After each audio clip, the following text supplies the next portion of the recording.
Hello friends. आज हम नया टॉपिक स्टार्ट करने जा रहे हैं जिसका नाम है डिसोल्यूशन ऑफ फर्म। ठीक है। पार्टनरशिप हम पढ़ रहे थे। पार्टनरशिप में अभी तक हमने क्या पढ़ा? हमने पढ़ा बेसिक्स ऑफ द पार्टनरशिप। फिर हमने एडमिशन पढ़ा था कि एक नया पार्टनर आता था। हमारे पास दो पार्टनर होते थे, ए और बी, और एक नया पार्टनर आता था, सी। ठीक है, तो हम बोलते थे, इसको बोलते थे एडमिशन ऑफ पार्टनर। उसके बाद क्या होता था? सी रिटायर होता था। सी बोलता था मैं अब तुम्हारे साथ काम नहीं करूंगा। ठीक है, तो हमने सीखा था और समझा था कि इसको रिटायरमेंट ऑफ पार्टनर बोलते हैं। ठीक है, और फिर हमने क्या पढ़ा था? Death of the partner. Suppose इसकी डेथ हो गई, ठीक है, और हमने क्या पढ़ा था? Change in profit sharing ratio. ठीक है, और इस सब को, चाहे एडमिशन को, रिटायरमेंट को, डेथ को, या चेंज इन पीएसआर को, मैंने जब आपको पढ़ाया था, हमने इसको किस टॉपिक में पढ़ा था? रिकॉन्स्टिट्यूशन। क्या पढ़ा था? रिकॉन्स्टिट्यूशन में पढ़ा था। एक तो पहले हमने फंडामेंटल्स पढ़े थे और हमने रिकॉन्स्टिट्यूशन पढ़ा था। तो मैंने आपको बोला था तीन चीजें हमने पढ़नी है, एक तो बेसिक्स ऑफ पार्टनरशिप और रिकॉन्स्टिट्यूशन, और सबसे लास्ट में हमने पढ़ना है डिसोल्यूशन।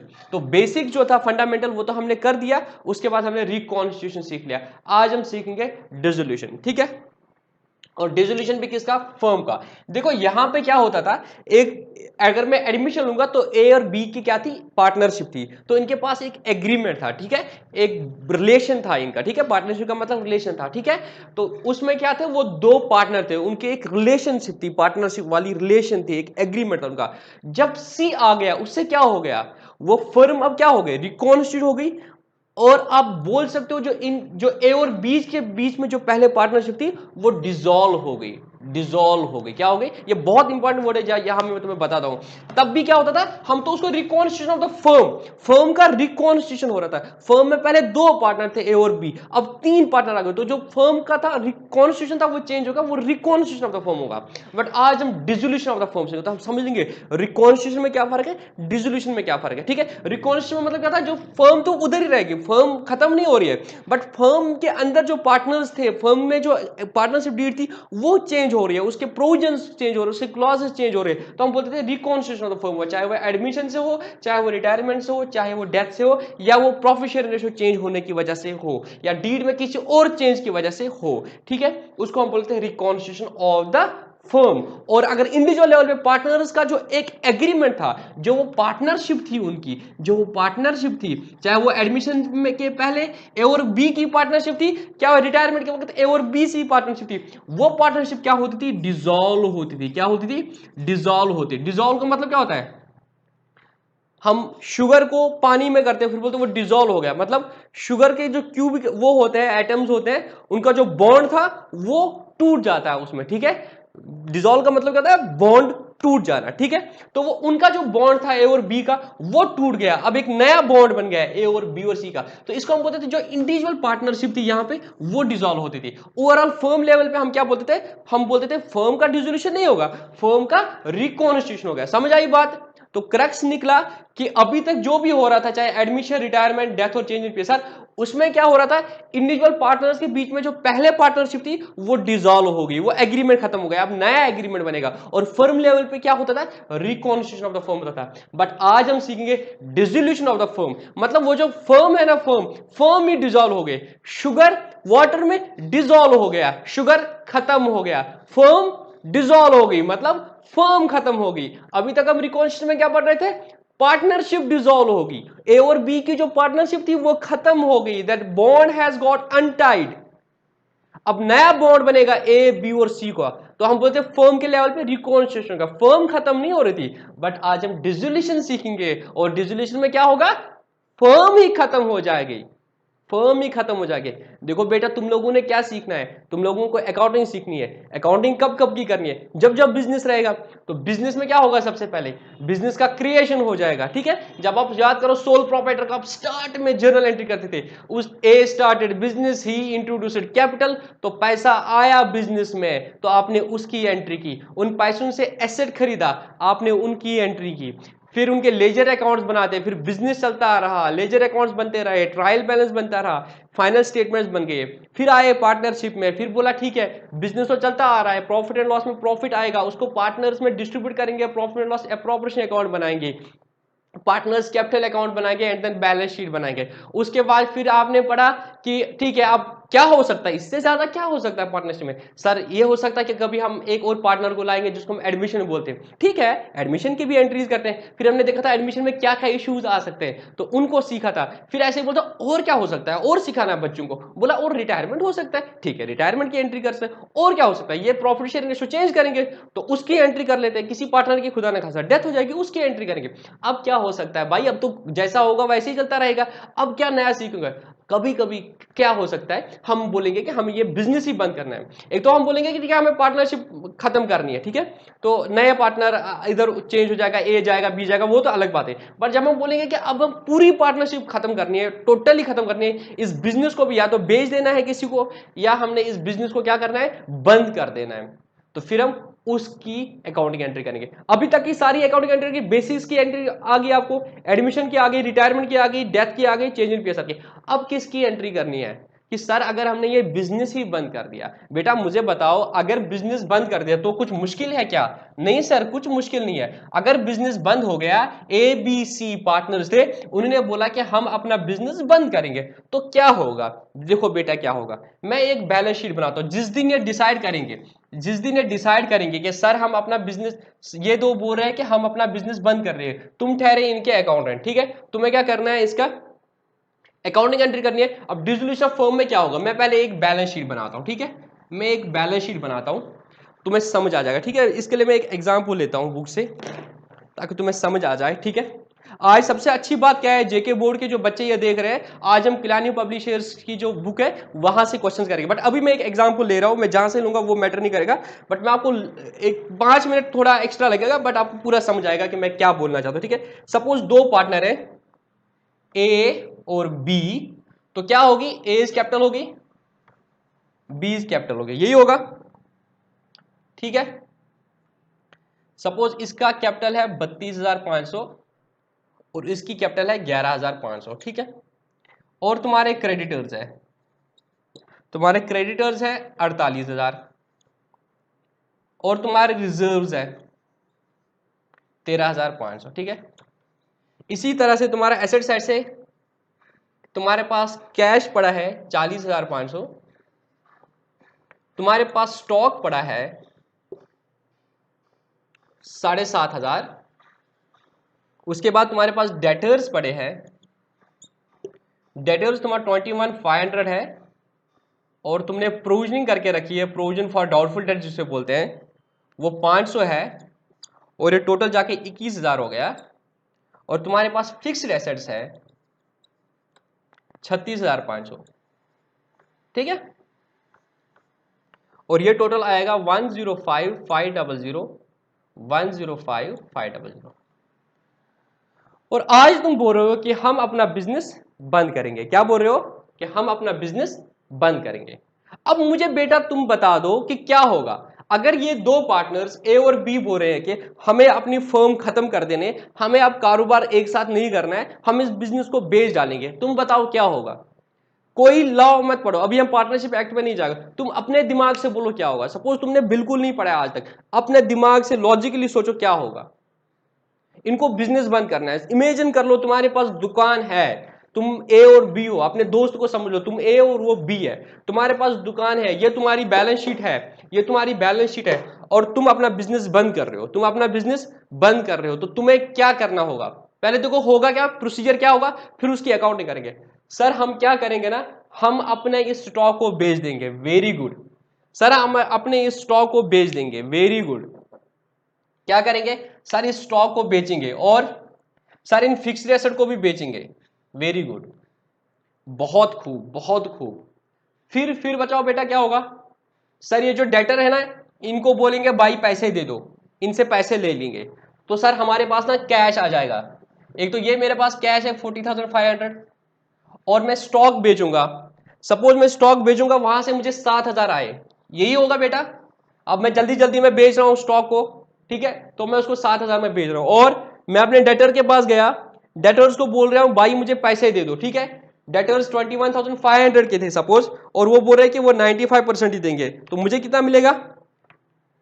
सपोज डेटर्स 21,500 के थे, ये तो पता है ना, डेटर्स 21,500 है, मैंने प्रोविजन करके रखा है 500, बट डेटर्स मुझे कितना दे रहा है, वो बोले मैं 95% रिलीज हुआ, तो डेटर से मुझे कितना मिलेगा 20425। और सर ये जो हमारे फिक्स्ड एसेट है इनको भी भेजेंगे। सपोज इनका मुझे 42,000 आया, कितना आया मुझे 42,000 आया, ठीक है सर ये टोटल पैसा आ जाएगा हमारे पास, वेरी गुड। कितना आया सर 40,500 प्लस 7,000 प्लस 20,425 और 42,000। सर हमारे पास जो पैसा होगा 109925, सर इतना हमारे पास जमा होगा पैसा। इसे क्या करेंगे सर, इससे ना ये लाइबिलिटीज को पे करेंगे, ये जो क्रेडिटर्स है सर इनको पे करेंगे, वेरी गुड सर इन क्रेडिटर्स को पे करेंगे, करो पे, माइनस 48,000, पीछे कितना बचा 109925 माइनस 48,000 सर 61,925, ठीक 61,925। और क्या हो सकता है, और कुछ हो सकता है सर, हमें ना ये सब बेचने पे क्या हो गया, हमें रियलाइजेशन में कुछ खर्चे हो गए, क्या हो गए रियलाइजेशन में हमें कुछ खर्चे हो गए। सपोज मेरे रियलाइजेशन एक्सपेंसेस आ गए 1500 हो गए, रियलाइजेशन एक्सपेंसेस। सपोज हमने किसी बंदे को बोला यार हमें इधर पटरी लगा के तू जल्दी जल्दी इनको ना सामान को बेच दे, या उसको बोला यार जल्दी जल्दी डेटर के पास जाओ और वहां से पैसे ले ले, ठीक है। इसमें हमें क्या हो सकता है, हमें पेट्रोल का खर्चा इधर उधर करके खर्चा हो जाएगा ना जल्दी जल्दी करने में ये सारी चीजें, तो उसको बोलते हैं रियलाइजेशन एक्सपेंसेस। सपोज हमारे रियलाइजेशन एक्सपेंस 1500 हो गए, कितने हो गए 1500 हो गए।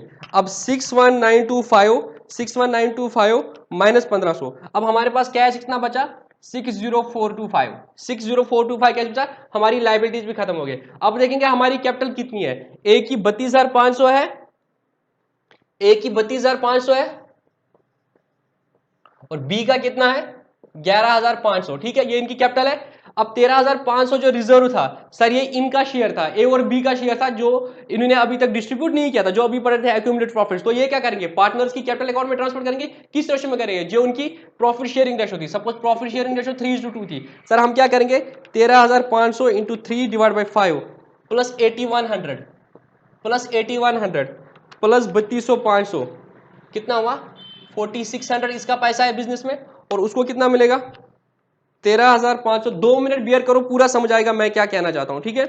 प्लस 5,400, 5,400 प्लस 11,500 ये आएगा 16,900, 16,900, ठीक है ठीक। और तुम्हारे पास ये प्रोविजन है, तुम्हारे पास ये प्रोविजन है 500 का, ठीक है, इसकी अब जरूरत नहीं पड़ेगी, इसको खत्म करेंगे। तो अभी चलो मैं वो छोड़ लेता हूं, अभी जब अकाउंटिंग करेंगे तो वहां पे बनेंगे। तो 16,900 ये कितना आया 57,500, ठीक है इनका पैसा है 57,500, तुम्हारे पास कैश है अभी 60,425। और यहां पे क्या हो जाएगा रियलाइजेशन में जब करोगे तुम कुछ फायदा या नुकसान होगा जो अल्टीमेटली पार्टनर से अकाउंट में ट्रांसफर किया। यहाँ पे मुझे 5,000 का फायदा हुआ, वहां पे भी सपोज लॉस हुआ, कुछ करके ऐसे फायदा नुकसान हो जाएगा, जो अल्टीमेटली फिर क्या होगा वो 60,425 रहेगा। ये 60,425 इनका बैलेंस रहेगा, और यहाँ पे मेरे पास कैश बचेगा 60,425, वो मैं इनको पार्टनर्स को डिस्ट्रीब्यूट करूंगा। तो समझ आया कि क्या होगा रियलाइजेशन में। सर डिसोल्यूशन में क्या होगा, sir dissolution of the firm में क्या होगा, हमें अपना बिजनेस पूरा बंद करना पड़ेगा। हम अपने बिजनेस में जितने भी एसेट्स हैं, या तो हम इस बिजनेस को किसी थर्ड पार्टी को बेचेंगे, तब भी हमारे लिए डिसोल्यूशन ऑफ द फर्म हो गया, ठीक है। हमने इस फर्म को किसी को बेच दिया, तब भी वो हमें इन एसेट्स का कुछ पैसा देगा, ये लायबिलिटीज टेक ओवर करेगा, या हम लायबिलिटीज खुद से पे करेंगे। जो भी होगा अल्टीमेटली हमारा क्या रहेगा, डिसोल्यूशन ऑफ फर्म में हमारा जो बिजनेस है वो पूरा खत्म हो जाएगा, जो हमारा बिजनेस है वो पूरा खत्म हो जाएगा। और हम क्या करेंगे जितने भी हमारे एसेट्स हैं उनको बेच देंगे, वहां से जो पैसा आया वो हम लायबिलिटीज पे ऑफ करेंगे, बाकी जो पैसा बचा वो पार्टनर्स ले जाएंगे, जिस रेशो में उनका कैपिटल था उस रेशो में वो ले जाएंगे, जो जो उनकी अपनी कैपिटल थी वो वापस लेंगे, कुछ वहां से फायदा आया तो वो भी उनको मिल जाएगा, ठीक है। दिस इज द फंडा। अब हमें क्या करना, ये तो है कि समझ आ गया डिसोल्यूशन क्या है, डिसोल्यूशन ऑफ द फर्म मतलब बिजनेस ही खत्म हो गया, तो वो तो हो गया डिसोल्यूशन। प्रोसेस क्या हो जाएगा, तुम एसेट्स को बेच डालोगे, लायबिलिटीज को पे करोगे, ठीक है। एक ये बात, अब जब तुम लायबिलिटीज को पे ऑफ करने जाओगे, हो सकता है कि तुम्हें पैसा कम पड़े, मतलब तुम्हें जो यहां से पैसा रियलाइज हो रहा है यहाँ पे तो ज्यादा हो रहा था, सपोज तुम्हारे पास पैसे कम हो रहे हैं यहाँ पे, सपोज यहाँ पे 39,000 है और तुम्हें लाइबिलिटीज देनी है 48,000, तब क्या करोगे? सर हमने पढ़ा था पार्टनरशिप का एक फीचर था, पार्टनर्स की लाइबिलिटी अनलिमिटेड होती है, पार्टनर्स की लाइबिलिटी अनलिमिटेड होती है, तो इन पार्टनर्स को अपने प्राइवेट फंड जो है वहां से, जो इनकी प्राइवेट प्रॉपर्टी है वहां से इनको पैसे लाएंगे और ये पे करने पड़ेंगे। पहले हम देखेंगे बिजनेस से एसेट से पे हो रहा है, बिजनेस की लायबिलिटी की नहीं, अगर नहीं तो सर ये अपने घर से लाएंगे, इनकी लायबिलिटी अनलिमिटेड, ठीक है, वो एक बात है। अब रही बात हम क्या करेंगे, अकाउंटिंग हम कैसे करेंगे, ठीक है, वही हमने सीखना है। तो हम क्या करते हैं इसमें डिसोल्यूशन में क्या करते हैं, तुम ये क्वेश्चन को नोट कर देना, ठीक है, अगर नोट नहीं किया अभी तक इस क्वेश्चन को पूरा नोट कर लो अभी, और मैं आगे तुम्हें क्वेश्चन भी दिखाता हूं, ठीक है, इस क्वेश्चन को नोट करो, मैं क्वेश्चन को रब कर रहा हूं, मैं इसी क्वेश्चन को कंटिन्यू कराऊंगा कि हमें क्या करना है, फिर जाके हम प्रोविजन पे आ जाएंगे। हो सकता है तुम्हें बुक खोल के रखी होगी, तुम बोलेगे सर तो कुछ और ही बढ़ा रहा है, बस वेट करो, सारा सेंस आ जाएगा अभी तुम्हें, ठीक है, 2 मिनट वेट कर लो। अब मैं इसको क्वेश्चन को रब कर रहा हूं, आई होप कि तुम लोगों ने क्वेश्चन एग्जाम्पल में लिखी होगी, ठीक है। अब मैं बताऊंगा हमें क्या करना है as an accounting, as a procedure क्या होगा, वो एसेट्स को बेच देंगे, लाइबिलिटी को पे करेंगे, जो पैसा होगा वो अपने घर ले जाएंगे। तो अभी मैं आपको बताऊंगा कि हम अकाउंटिंग क्या करेंगे, उसके बाद जो छोटे छोटे इश्यूज है उनको डिस्कस करेंगे, ठीक है, बट एक बेसिक जो फंडा है वो डिस्कस करेंगे। तो हम क्या करते हैं ना, 3 अकाउंट बनाते हैं, प्रोसीजर अकाउंटिंग प्रोसीजर रहेगा हमारा, हम 3 अकाउंट्स बनाते हैं। अकाउंटिंग प्रोसीजर क्या रहेगा डिसोल्यूशन में, समझ आया क्या करना है, हमें अपने बैलेंस शीट को खत्म करना है, क्या करना है, हमें अपने बिजनेस को बंद करना है, ऐसा रखो, हमें अपने बिजनेस को बंद रखना था। जब तुम 11th में आए तो तुम लोग क्या कहते हैं, बिजनेस को स्टार्ट किया था, तो कैपिटल लाई थी और सारे एसेट्स उससे परचेज कर दिए थे, ठीक है, सेल परचेज किया था, कर्जे वजूद में आ गए थे, तुम्हारे डेटर वजूद में आ गए थे। अब तुम इस बिजनेस को बंद कर रहे हो तो क्या होगा, रिवर्स होगा, उन एसेट्स जो खरीदे थे उनको बेच दोगे, जो क्रेडिटर्स इशू हुए थे, क्रेडिटर्स अराइज हुए थे उनको पे करोगे, जो डेटर्स हो गए थे उनसे पैसा लोगे, और लास्ट में वो सारा पैसा कौन ले जाएगा, जो इसके मालिक है वो ले जाएगा। यहाँ पे मालिक कौन है, यहाँ पे मालिक कौन है, द 2 पार्टनर्स, तो वो पैसा ले जाएंगे। तो इसके लिए हम क्या करते हैं अकाउंटिंग प्रोसीजर में, 3 स्टेप्स में करते हैं। सबसे पहले हम बनाते हैं रियलाइजेशन अकाउंट, क्या बनाते हैं, रियलाइजेशन अकाउंट, और दूसरा हम करते हैं partners capital accounts, partners capital accounts, तीसरा हम बनाते हैं कैश अकाउंट या बैंक अकाउंट, जो भी तुम्हारे बुक्स में होगा। तो ये 3 अकाउंट्स बनाते हैं और इस तरीके से हमारा डिसोल्यूशन पूरा खत्म होता है। सर ये 3 अकाउंट्स क्यों बनाते हैं और इनमें करते क्या है, ये एक डाउट आ जाएगा अब कि ये डिसोल्यूशन अकाउंट जो बनाते हैं इसमें क्या करते हैं हम, ठीक है, वो एक डाउट आ जाएगा तुम लोगों का। अब देखो क्या करते हैं इसमें, मैं बताता हूं, ठीक है।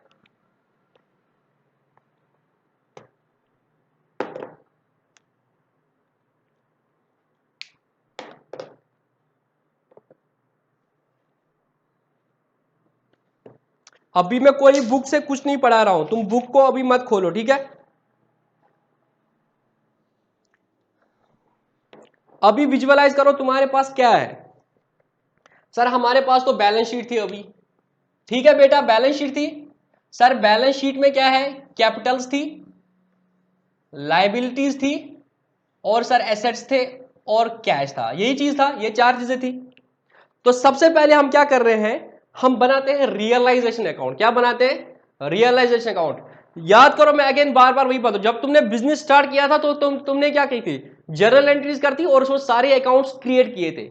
तुमने कैश का अकाउंट क्रिएट किया था, तुमने कैपिटल का अकाउंट क्रिएट किया था, जब सोल प्रॉफिट आता था तुम क्या बोलते थे, cash account, debit capital account. तो 2 अकाउंट्स खुल रहे थे ना तुम्हारी बुक्स में, एक कैश अकाउंट था और एक कैपिटल अकाउंट। फिर वो उसे फिक्स्ड एसेट परचेज कर रहा था तो अगेन फिक्स्ड अकाउंट खुल रहा था।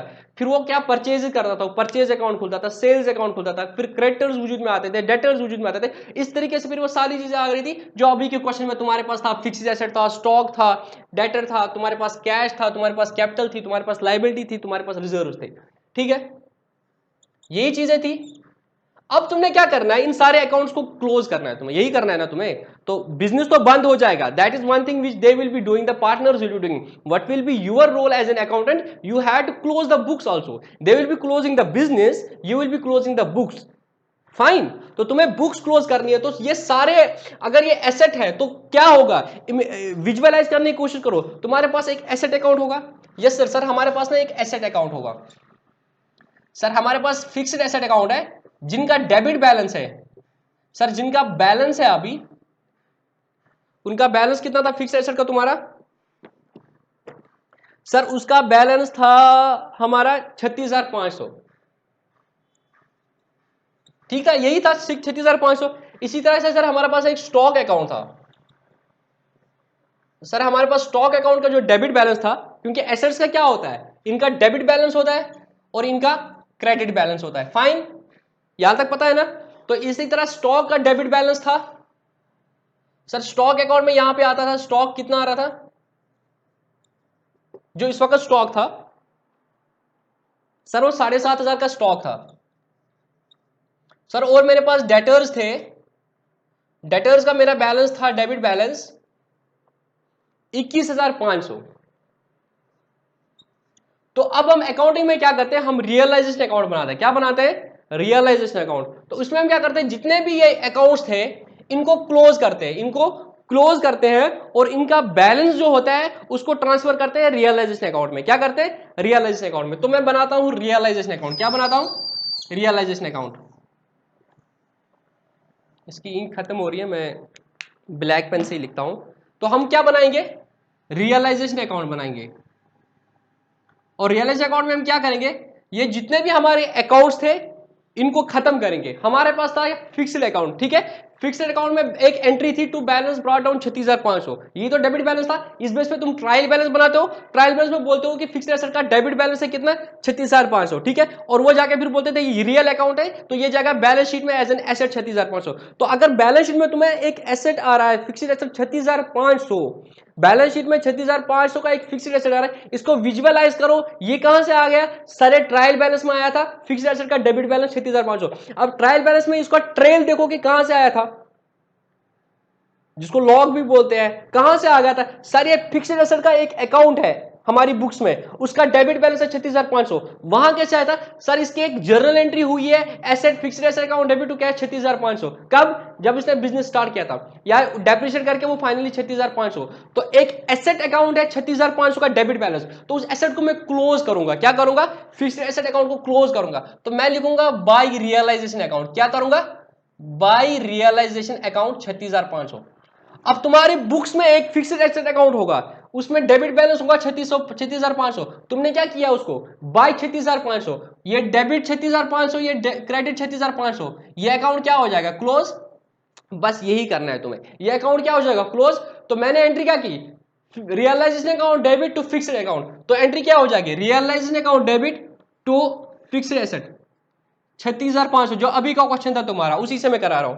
और क्या होगा सर, स्टॉक का 27,500 है, तो इसको भी क्या करेंगे, स्टॉक अकाउंट जो है तुम्हारी बुक्स में उसको खत्म करेंगे, उसको कहां पे ले जाएंगे, रियलाइजेशन अकाउंट में। तो एंट्री क्या हो जाएगी, बाय रियलाइजेशन अकाउंट, कितना, 7,500। जो इसका वैल्यू है तुमने कुछ नहीं करना है, स्टेप नंबर 1 में हमें क्या करना है, रियलाइजेशन अकाउंट बनाना है, और जो भी इनका बैलेंस था उसको ट्रांसफर करना है रियलाइजेशन अकाउंट में, उस अकाउंट को क्लोज करना है, क्योंकि तुम्हें क्या करना है, बिजनेस को बंद करना है, और एज एन अकाउंटेंट तुम्हें अपनी बुक्स को क्लोज करना है। तो जो जो उन एसेट्स का बैलेंस है उनको ट्रांसफर करके कहां पे ले जाओ, रियलाइजेशन अकाउंट में। इसी तरह से तुमने इसको भी ले लिया, तो ये भी हो गया क्लोज, ठीक है।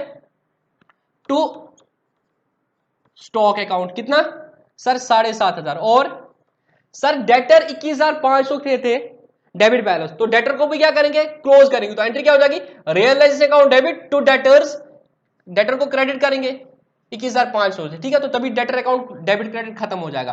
तो एंट्री क्या हो जाएगी, realisation account debit to debtors, debtors 21,500 के थे, और उसमें से हमारा प्रोविजन था, प्रोविजन फॉर डाउटफुल डेट्स 500। तो प्रोविजन फॉर डाउटफुल एंट्री क्या की होगी हमने sir, provision for doubtful date का क्रेडिट बैलेंस है, क्रेडिट बैलेंस तो लायबिलिटी साइड से आएगा, बट हम लायबिलिटी साइड से नहीं दिखाते, प्रोविजन फॉर डाउटफुल डेट्स का क्या है, क्रेडिट बैलेंस है, तो वो लायबिलिटी साइड से आते हैं, बट हम प्रेजेंटेशन के लिए उसको क्या करते हैं, मतलब दो अकाउंट्स है, एक डेटर अकाउंट है 21,500, और एक प्रोविजन फॉर डाउटफुल डेट है 500, जो एंट्री हुई है profit and loss account debit to provision for doubtful dates.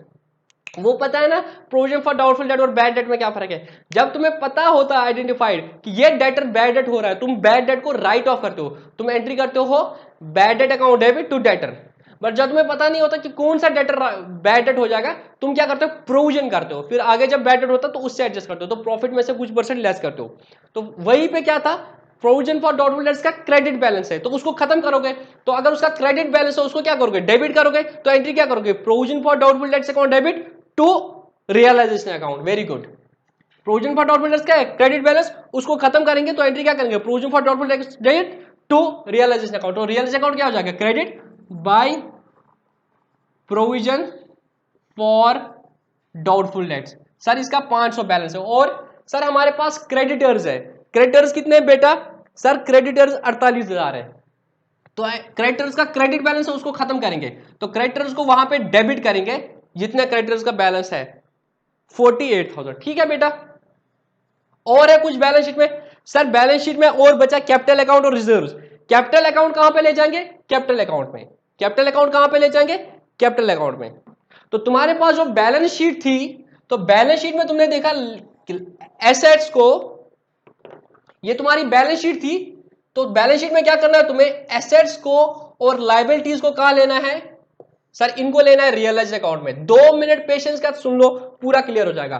तो रियलाइज अकाउंट में क्या करना है, ट्रांसफर ऑल एसेट्स, इधर मैं लिख रहा हूं except cash and liabilities to realisation account.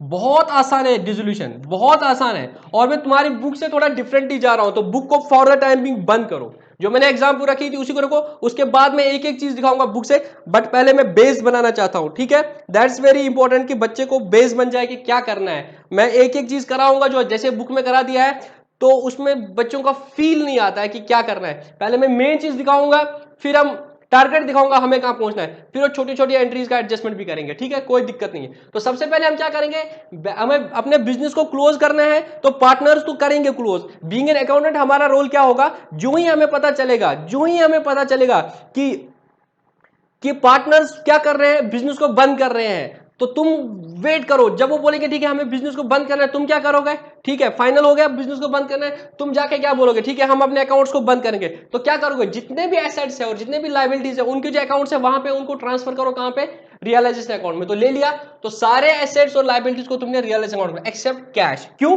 Cash का मैं सेपरेट अकाउंट बनाऊंगा, ठीक है, कैश अकाउंट जो है उसका बैलेंस तो उधर ही रहेगा, ठीक है। तो यहां पे मेरा कैश है, वो कैश ही रहेगा, ओपनिंग स्टॉक, ठीक है, ये मेरा कैश अकाउंट है, तो यहां पे मेरा ओपनिंग बैलेंस है ही, ठीक है।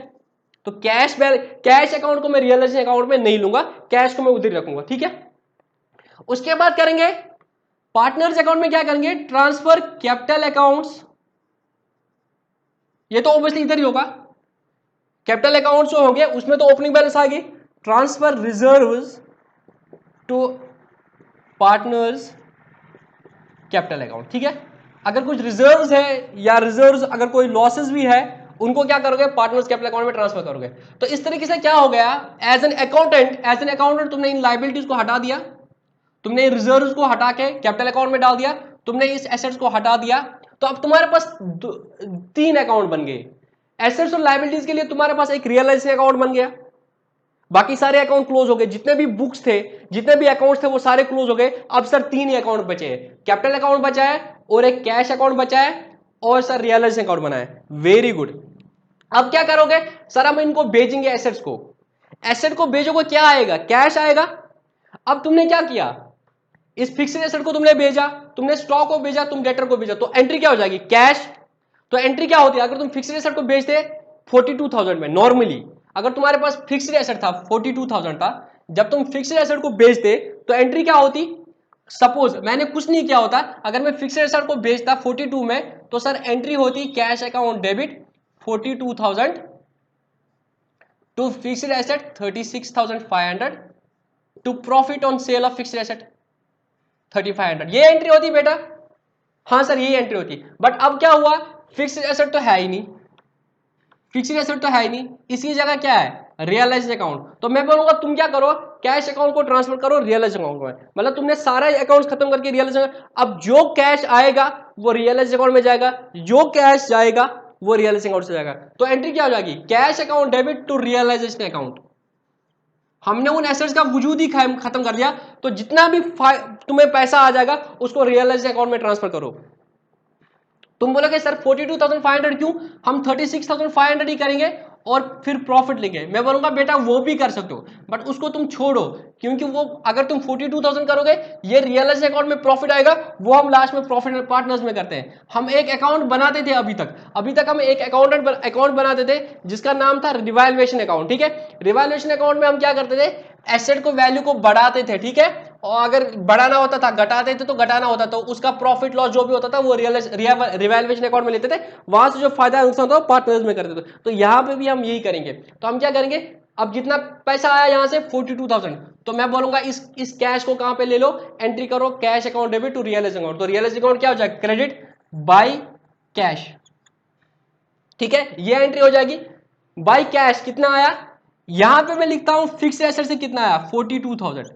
मैं फिक्स्ड एसेट को डेबिट नहीं कर रहा हूं, ये देखो मैं डेबिट कर रहा हूं कैश को, फिक्स्ड एसेट को नहीं कर रहा हूं। क्यों, फिक्स्ड एसेट का जो डेबिट बैलेंस था उसको मैंने खत्म कर दिया था रियलाइज अकाउंट में, तो मैं एंट्री कर रहा हूं बाय कैश। सिर्फ यहां पे मार्क करने के लिखता हूं मैं फिक्स्ड एसेट से 40,000। मैं फिक्स्ड एसेट अकाउंट डेबिट नहीं कर रहा हूं, क्योंकि अगर मैं फिक्स्ड एसेट अकाउंट डेबिट करूंगा तो क्या हो जाएगा, एक अकाउंट और क्रिएट होगा। मैं फिक्स्ड एसेट अकाउंट क्रिएट नहीं कर रहा हूं। 1 मिनट होल्ड कर देना खाली।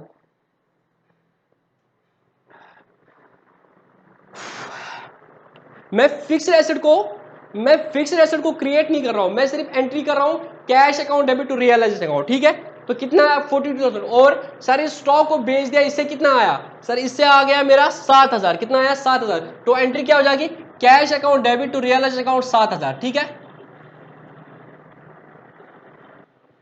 तो मैं करूंगा बाय कैश 42,000 फिक्स्ड एसेट से आ गया, स्टॉक से मेरा आया 7,000। मैं stock account debit to realise account नहीं कर रहा हूं, मैं cash account debit to realisation account कर रहा हूं।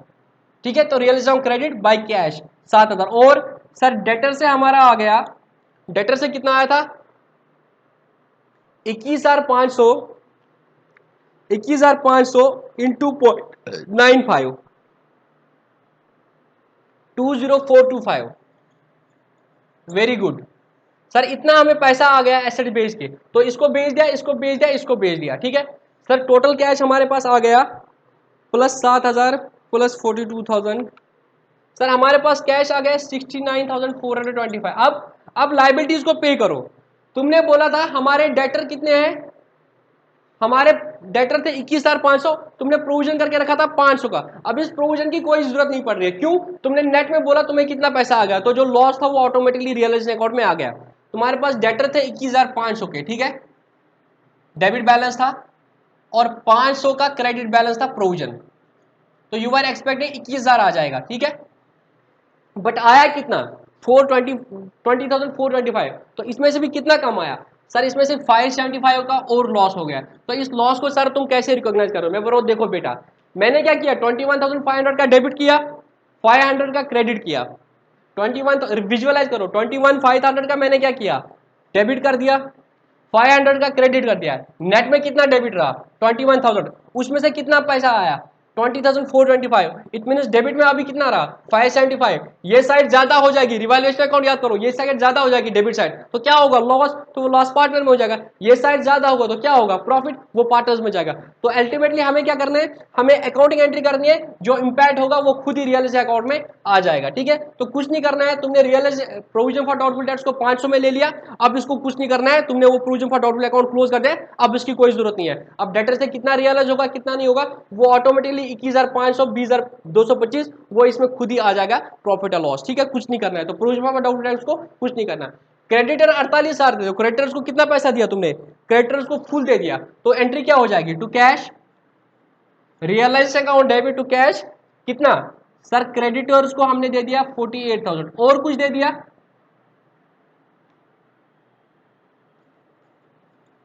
सर इस सब काम करने में ना हमें खर्चा आ गया, डेटर से पैसा लेने में, क्रेडिटर्स को पैसा देने में, स्टॉक को बेचने में, इसमें हमें खर्चा हो गया कितना, सर हमें 1,500 का खर्चा हो जाए। एंट्री क्या हो जाएगी, realisation account debit to cash, खर्चा हो जाएगा तुम्हारा 1,500, इसको बोलते हैं रियलाइजेशन एक्सपेंसेस। क्या हो जाएगा, रियलाइजेशन एक्सपेंसेस। बस बिजनेस में सारी चीज होगी, पार्टनर ने सारा चीज कर दिया, लाइबिलिटीज पे ऑफ कर दी, वेरी गुड। डेटर से पैसा ले लिया, हाँ सर। स्टॉक बेच दिया, हाँ बेच दिया।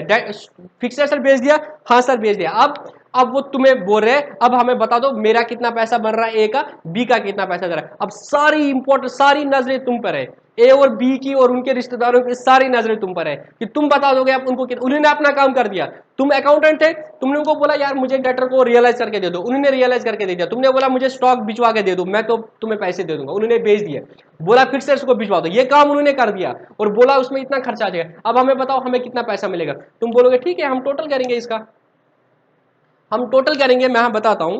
तो 500, पहले देखिए कौन सा साइड ज्यादा है, 48,000 और 69,425, ठीक है। ये 117 आएगा, सपोज मैं लिख रहा हूं इधर, एज्यूम ये बड़ा साइड है 117,925। अभी देखेंगे फायदा या नुकसान है। 36,500 प्लस 7,500 प्लस 21,500 प्लस 48,000 प्लस 1,500, ये कम है, ये 1,15,000 आ गया। वो 1,17,925, 1,17,925। तो ये ज्यादा है, कितना है 1,15,000 है माइनस 1,17,925, तो कितना फायदा हुआ 2925। बिजनेस को बेच के तुम्हें कितना फायदा हुआ 2925। कैसे, फिक्स्ड एसेट 36,500 के थे, वो तूने 42,000 में बेचे, तो वहां से तुम्हें कितना फायदा हुआ, ये 36,500 के थे, तुम्हें 42,000 में बेचा, यहां से कितना फायदा हुआ 42,000 माइनस 36,500। सर यहां पे हमें 5,500 का फायदा हुआ। स्टॉक में, सर स्टॉक में 500 का लॉस हुआ और डेटर में तुम्हारा 575 का नेट लॉस हुआ और सर रियलाइजेशन के एक्सपेंसेस 1,500 हो गए, तो नेट फायदा तुम्हारा कितना हुआ 2,925 का तुम्हारा फायदा हो गया, ठीक है। 2,925 का तुम्हारा फायदा होगा। अब रियलाइजेशन में जो फायदा होगा वो किनको मिलेगा, सर ये ए और बी को मिलेगा इनकी प्रॉफिट शेयरिंग रेशो में। इनकी प्रॉफिट शेयरिंग रेशो क्या है 3:2, तो क्या लिखोगे to realisation profit transfer to A और बी, कितना 2,925 को 5 ऐसे करेंगे इंटू 3/5, तो ए को मिलेगा 1755 और बी को मिलेगा 1170, ठीक है। ये हो गया। तो इस तरीके से क्या हो गया, जो एसेट्स थे जो लायबिलिटीज वो पूरी खत्म हो गई, पूरी खत्म हो गई। अब हमारे पास क्या हो गया, रियलाइज अकाउंट से हमारा प्रॉफिट भी आ गया, ठीक है। तो रियलाइज अकाउंट भी क्लोज हो गया। अब क्या बनाएंगे, पार्टनर्स कैपिटल अकाउंट बनाएंगे और हम क्या बनाएंगे कैश अकाउंट। तो पार्टनर्स कैपिटल अकाउंट में क्या करेंगे, transfer reserve to partners capital account और ट्रांसफर रियलाइजेशन प्रॉफिट या loss to partners capital account. तो जो ये प्रॉफिट और लॉस है ये भी जाएगा पार्टनर्स कैपिटल अकाउंट में। अब मैं बनाऊंगा पार्टनर्स कैपिटल अकाउंट, ठीक है। तो रियलाइजेशन अकाउंट में समझ आया क्या करना है, हमने सारे एसेट्स और लायबिलिटीज को वहां पे ट्रांसफर करना है, ठीक है। तो स्टेप नंबर 1 हमारा हो गया, हमने रियलाइजेशन अकाउंट बना दिया। उसके बाद हम क्या करेंगे, सर हम पार्टनर्स कैपिटल अकाउंट बनाएंगे। अब मैं पार्टनर्स कैपिटल अकाउंट बनाऊंगा, ठीक है।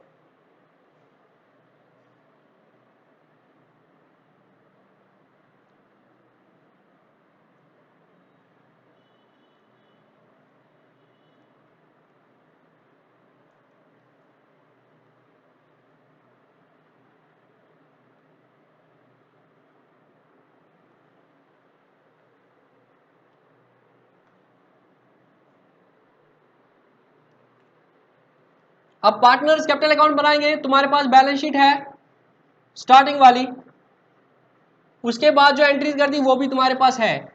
पार्टनर्स कैपिटल अकाउंट दो है, ये ए ये बी, ये ए और ये बी, ठीक है।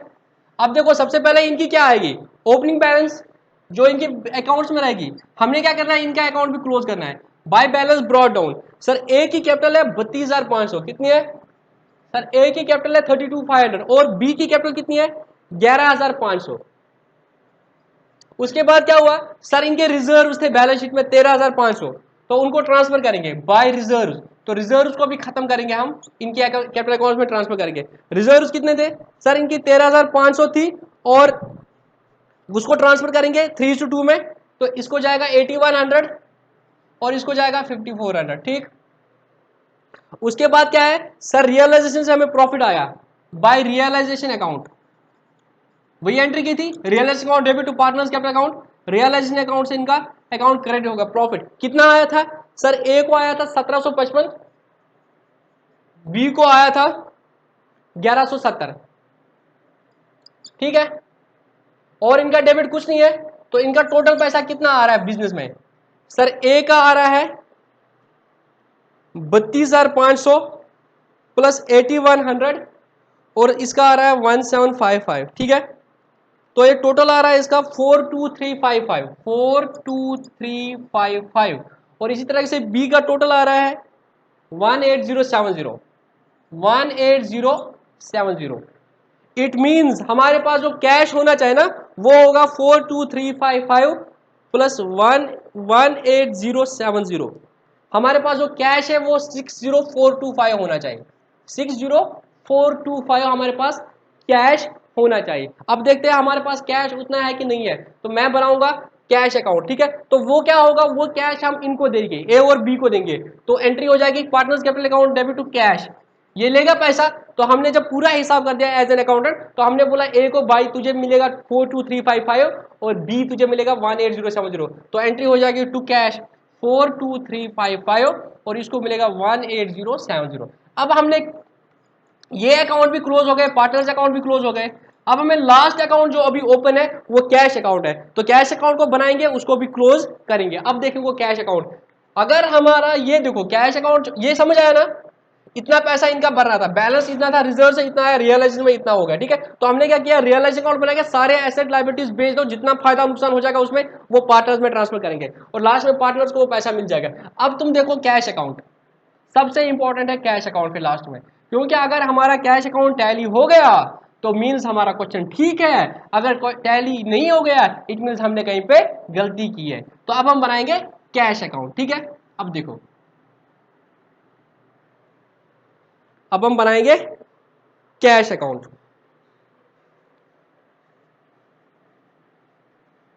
कैश अकाउंट ऐसे बनेगा, सबसे पहले कितना पैसा था उसमें, टू बैलेंस ब्रॉट डाउन कितना था कैश का, बैलेंस शीट में देखो कितना क्वेश्चन बैलेंस था सर, इसमें कैश था 40,500।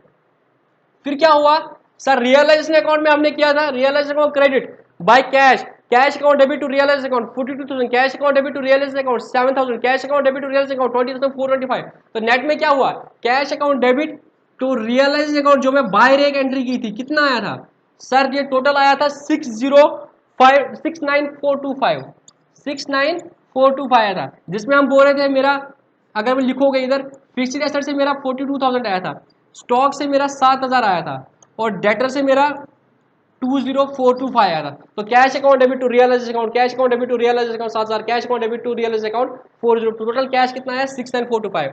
और पहले ओपनिंग कैश कितना था 40,500, इसमें से टोटल किया 694, और तो कोई कैश नहीं आया था, नहीं सर इतना ही कैश आया था, तो ये टोटल हो गया 109925। इसमें से क्या किया सर, सबसे पहले हमने रियलाइजेशन के खर्चे उठाए, जो खर्चा रियलाइजेशन पे हो गया वो कर दिया, तो एंट्री क्या कहती, रियलाइजेशन का अकाउंट डेबिट टू कैश, मतलब कौन से रियलाइजेशन एक्सपेंस के, तो बाय रियलाइजेशन अकाउंट तुम बोल सकते हो, ठीक है, बाय रियलाइजेशन अकाउंट जो रियलाइजेशन एक्सपेंसेस हो गए थे वो कितना था 1500, और सर हमने क्रेडिटर्स को पे किया था, एंट्री क्या हो जाएगी, realisation account debit to cash, जो तुमने क्रेडिटर्स को पे कर दिया सर 48,000, और सर हमने पार्टनर्स को पे कर दिया, पार्टनर्स को पे कर दिया by A's capital account, by B's capital account. A को कितना दिया था अभी क्वेश्चन में देखो सर, इसको दिया था 42355, और बी को कितना दिया था सर, बी को दिया था 18070, 18070। अब करो टोटल 1500 प्लस 48,000 प्लस 423355 प्लस 18070, ये आना चाहिए हमें 109925, 109925। इस तरीके से कैश अकाउंट भी क्या हो जाएगा, क्लोज हो जाएगा। अब तुम अकाउंटेंट हो, तुम अपनी बुक्स देखो तो वहां पे कोई अकाउंट है नहीं सर, जितने भी अकाउंट्स हैं उनका सबका, अगर ट्रायल बैलेंस बनाओगे आप क्या होगा, ट्रायल बैलेंस में कोई अकाउंट ही नहीं होगा। इस तरीके से क्या हो जाएगा, जितने भी तुम्हारे अकाउंट्स थे उन सबको हमने क्लोज कर दिया, क्रक्स निकला, ए को मिलेगा इतना, बी को मिलेगा इतना, और इवेंचुअली हमारे पास इतना कैश होता है, क्योंकि अकाउंटिंग ही वैसे होती है, एसेट्स उसी तरीके से रियलाइज होते हैं, बाकी जो लॉस होता है वो एब्जॉर्ब होता है, तो जितना हमारे पास कैश होता है हम बोलते हैं उतना ही पैसा तुम्हें मिलेगा, क्योंकि बाकी क्या होगा लॉस, एसेट्स को तुमको बेचोगे, लायबिलिटीज को पे करोगे, जितना तुम्हारे पास पैसा बचेगा है, दिस विल बी दैट, उसमें से जो लॉस होगा वो तुम पार्टनर को दोगे, दैट विल बी। अब क्या होगा,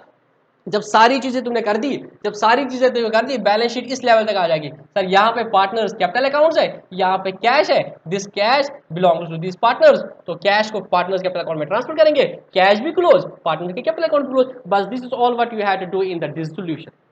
this is all you have to do in the dissolution, you have to do the accounting of the dissolution. तो अकाउंटिंग ऑफ द डिसोल्यूशन हम क्या करेंगे, 3 स्टेप में करेंगे। सबसे पहले हम रियलाइजेशन अकाउंट बनाएंगे, जितने भी एसेट्स और लायबिलिटीज एक्सेप्ट कैश है उनको रियलाइज अकाउंट में ट्रांसफर करोगे। उसके बाद पार्टनर्स के कैपिटल, रियलाइज अकाउंट से जो फायदा नुकसान होगा उसको पार्टनर्स कैपिटल अकाउंट में करोगे। तो बैलेंस शीट सिर्फ ये रहेगी, एक तरफ से कैपिटल रहेगा, दूसरी तरफ से कैश रहेगा, मतलब जो कैश बचा बिजनेस में, this belong to the partners, तो कैश वो पार्टनर्स ले जाएंगे, जितना उसका हिस्सा होगा, तो कैश अकाउंट क्लोज हो जाएगा, कैपिटल अकाउंट क्लोज हो जाएगा, और इस तरीके से ये सारा खत्म हो जाएगा। ये तुम्हारे है बेसिक जो तुम्हें डिसोल्यूशन में करना है। अब हम क्या करेंगे, अब छोटी छोटी चीजें हो जाएगी कि अगर क्या हो गया, किसी एसेट को हमने, क्या हो गया, जैसे हमारे पास बाइक है, अब देखो आगे क्या क्या ट्रीटमेंट आगे, हमारे पास बाइक है, तो एक पार्टनर बोलता है ये बाइक मैं लेता हूं, तो ठीक है, अगर हम बाइक बाहर देते तो कितने पे, 40,000 में बेचते, तो हमारे पास होता है cash account debit to realise account. अब बोलता है ए नहीं मैं लूंगा बाइक, तो हम क्या बोलेंगे, ठीक है हम ए को कैपिटल में डेबिट करेंगे, एक ही कैपिटल को डेबिट करेंगे, फिर अगर उसका कैपिटल कम पड़ेगा तो वो देगा। एक ये इश्यूज रह गए, मतलब बहुत सारे अब इश्यूज आ जाएंगे। सपोज यहाँ पे तो दोनों पार्टनर का पैसा रहा था बिजनेस में, अगर एक पार्टनर का कम पड़ रहा है तो वो क्या करेगा, वो लाएगा क्योंकि अनलिमिटेड लायबिलिटी है, और दूसरे पार्टनर को वो दे देगा जिसका ज्यादा था। तो ये सारी चीजें हमारी रहेंगी अभी, जो हम इसी लेक्चर को कंटिन्यू करके ब्रेक के बाद करते हैं पार्ट 2। ये तो पार्ट 1 था जिसमें मैंने तुम्हें बोला था कि हमें क्या करना है, ये बहुत इंपॉर्टेंट था कि हमें अल्टीमेटली क्या करना है, क्योंकि अब तुम्हें टारगेट सेट होना चाहिए। आई बिलीव, मैंने तुम्हारी बुक देख ली कल्याणी पब्लिशर वाली, पर उसमें यही प्रॉब्लम था कि वो पहली सेंस में उस चीज को उस तरह से, हालांकि थ्योरेटिकली उसने डिपिक्ट कर दिया किसी हद तक, बट उतना नहीं था कि, क्योंकि बच्चे को इलिस्ट्रेशन नंबर 16 और 17 में रियलाइज अकाउंट है, बट उससे पहले तो वो सिंपल एंट्रीज कर रहा है। तो मुझे ऐसा जरूरत लगा, महसूस हुआ कि बच्चों को पहले समझ आना चाहिए कि डिसोल्यूशन में हमें क्या करना है। डिसोल्यूशन में तुम्हें फाइनली एक ही गोल है, तुम्हें जितने भी अकाउंट्स है एज एन अकाउंटेंट, तुम्हें इन अकाउंट्स को क्लोज करना है, तुम्हें बिजनेस का हिसाब करना है, तुम्हें देखना है किस पार्टनर को कितना पैसा देना है, किस पार्टनर से कितना पैसा लेना है, ये सारा हिसाब करना है। तो इसको हम 3 स्टेप में करेंगे। एक, सबसे पहले हम रियलाइजिंग अकाउंट में, जहां पे सारे एसेट्स लायबिलिटी का हिसाब करेंगे, वहां पे उन सबको बेच के कुछ फायदा या नुकसान होगा वो पार्टनर्स की कैपिटल अकाउंट में ट्रांसफर करेंगे। उसके बाद हमारे पास कैश बचेगा और उनके बैलेंस से बचेंगे, उनको कैश देंगे और उनके कैपिटल अकाउंट को डेबिट करेंगे, कैश को क्रेडिट करेंगे, कैश भी खत्म, कैपिटल भी खत्म, तो कोई अकाउंट नहीं बचेगा। और फिर उनको बोलो तुम अपने अपने रास्ते जाओ, हम भी कहीं नौकरी ढूंढते हैं। ठीक है, ये था जो हमें डिसोल्यूशन में सीखना है। अब इसमें बहुत सारे छोटे छोटे इश्यूज होंगे कि अगर गुडविल बैलेंस शीट में होगी उसको क्या करेंगे, अगर कोई पार्टनर कैपिटल एसेट लेगा तो उसको क्या करेंगे, अगर क्रेडिटर को कम देंगे तो क्या करेंगे, ये छोटे छोटे इश्यूज होंगे। बट मोर और less the our goal is to make these accounts, realization account, partners capital account and cash out, I will say our goal is to close the books। तो उसमें जो जो इश्यूज आएंगे उनको हम करेंगे इसी लेक्चर के पार्ट 2 में, हम थोड़ा सा करेंगे। कुछ इश्यूज आज डिस्कस करेंगे, कुछ हम हो सकता है कि नेक्स्ट वाले लेक्चर में करें, और इस तरीके से 3-4 टॉपिक्स लेक्चर्स में हम इन सारे इश्यूज को टैकल करेंगे। ठीक है, अभी तक इतना ही था। अब मैं नेक्स्ट जो ब्रेक के बाद होगा, मैं कल्याणी पब्लिशर से, या आपके पास अगर कल्याणी पब्लिशर बुक भी नहीं है कोई बात नहीं, मैं कुछ इश्यूज लूंगा, मतलब मैं आइटम्स लूंगा और उनका ट्रीटमेंट बोलूंगा क्या होगा, और कुछ पार्टनरशिप ऐड कर जो मैंने अभी छोड़ दिया उसको भी थोड़ा सा डिस्कस करूंगा। बट मोर और लेस हमारा गोल यही रहेगा कि हमने डिसोल्यूशन में क्या करना है, अपने बुक्स को क्लोज करना है। जैसे तुम 11th में आए थे और तुमने बुक्स को ओपन कर दिया था, यहाँ पे हम बुक्स को क्लोज करेंगे क्योंकि खत्म हो रहा है सब, और बाकी तो नॉर्मल जैसे हो रहा है वो हो रहा था। ठीक है, तो ब्रेक के बाद मिलते हैं। ब्रेक के बाद हम सीखेंगे कुछ स्पेशल आइटम्स है, स्पेशल ट्रांजेक्शन है, उनको हम कैसे अकाउंटिंग करेंगे। कुछ नहीं है, बेसिक अकाउंटिंग है, बेसिक जर्नल है जो हमें सीखना है, और उसका इंपैक्ट रियलाइज अकाउंट में आएगा, रियलाइज अकाउंट में डालेंगे, अदर देन रियलाइज अकाउंट में तो वहां पे डाल देंगे। ठीक है, सी यू आफ्टर ब्रेक।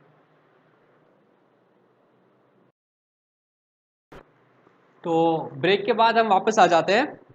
आप सब अपनी बुक निकालो, तो जस्ट हम ये जो तुम्हारी बुक है कल्याणी पब्लिशर्स वाली, अगर नहीं है कब भी कोई बात नहीं, मैं जस्ट इसको गो थ्रू करूंगा कि क्या हमने कोई चीज़ छोड़ तो नहीं, इससे पहले कि हम उन ट्रांजेक्शन पे आ जाए। ठीक है, सबसे पहले तुम्हारी बुक में दिया है टेबल ऑफ इलस्ट्रेशन, मतलब कौन सी इलस्ट्रेशन में क्या क्या टॉपिक डिस्कस किया, मतलब क्रक्स में क्या किया इन्होंने बहुत अच्छी चीज़ कर दी है कि जो जो इश्यूज आ जाएंगे उस पर एक एक इलस्ट्रेशन रखी है, तो हम भी उसी हिसाब से करेंगे। क्योंकि मेनली तो मैंने तुम लोगों को बता दिया कि हमने क्या करना है, 3 चीज़ें करनी है। मतलब जो भी हमारा प्रोसीजर रहेगा, बिजनेस का प्रोसीजर रहेगा कि सबसे पहले वो क्या करेंगे, सारे एसेट्स को रियलाइज करेंगे, उसके बाद रियलाइजेशन के एक्सपेंसेस पे करेंगे, फिर जो पैसा बचा उसमें से क्या करेंगे, वो क्रेडिटर्स को पे करेंगे, उसमें बाद कोई पैसा बचेगा वो पार्टनर्स को जाएगा। ठीक है, ये फंडा है। अब हम क्या करेंगे, अकाउंटिंग। तो अकाउंटिंग के लिए हमने क्या किया, हम रियलाइजेशन अकाउंट बनाएंगे, उसके बाद पार्टनर्स कैपिटल अकाउंट बनाएंगे और फिर कैश या बैंक अकाउंट बना देंगे, तो वो अकाउंटिंग रहेगी। ठीक है, अब हम देखते हैं कि उसमें जितने भी इश्यूज आएंगे उसके बेस पे इन्होंने इलस्ट्रेशन 1 to 124 रखे कि इसमें ये डिसोल्यूशन प्रोसेस करने में जो ये 3 अकाउंट बनाने हैं हमें ये इश्यूज आ सकते हैं, तो उन पे 24 इलस्ट्रेशन, तो ये सारी 24 इलस्ट्रेशन हम कर लेंगे। ठीक है, खुश। बहुत सारे बच्चे बोल रहे थे सर न्यूमेरिकल करा लो, तो इसमें मैं न्यूमेरिकल करा रहा हूँ। ठीक है, अब देखो इनने बोला डिसोल्यूशन ऑफ पार्टनरशिप और दूसरा होता है डिसोल्यूशन ऑफ पार्टनरशिप फर्म। तो मैंने वही चीज आपको डिस्कस कर दी कि अभी जो पार्टनरशिप में रिकॉन्स्टिट्यूशन ऑफ द फर्म बोल रहे थे, तो बेसिकली वो इंडिविजुअल लेवल पे पार्टनरशिप जो थी उनका डिसोल्यूशन होता था, नई पार्टनरशिप होती थी। पर जब डिसोल्यूशन ऑफ द फर्म हम बोलेंगे सेक्शन 39 के हिसाब से, डिसोल्यूशन ऑफ फर्म मतलब होता है जब फर्म का बिजनेस ही बंद हो जाएगा। तो अगर हम डिफरेंस देखेंगे डिसोल्यूशन ऑफ पार्टनरशिप और डिसोल्यूशन ऑफ फर्म में, तो ये आ जाएगा डिसोल्यूशन ऑफ पार्टनरशिप में मतलब क्या होता है, relationship between the partner change होती है।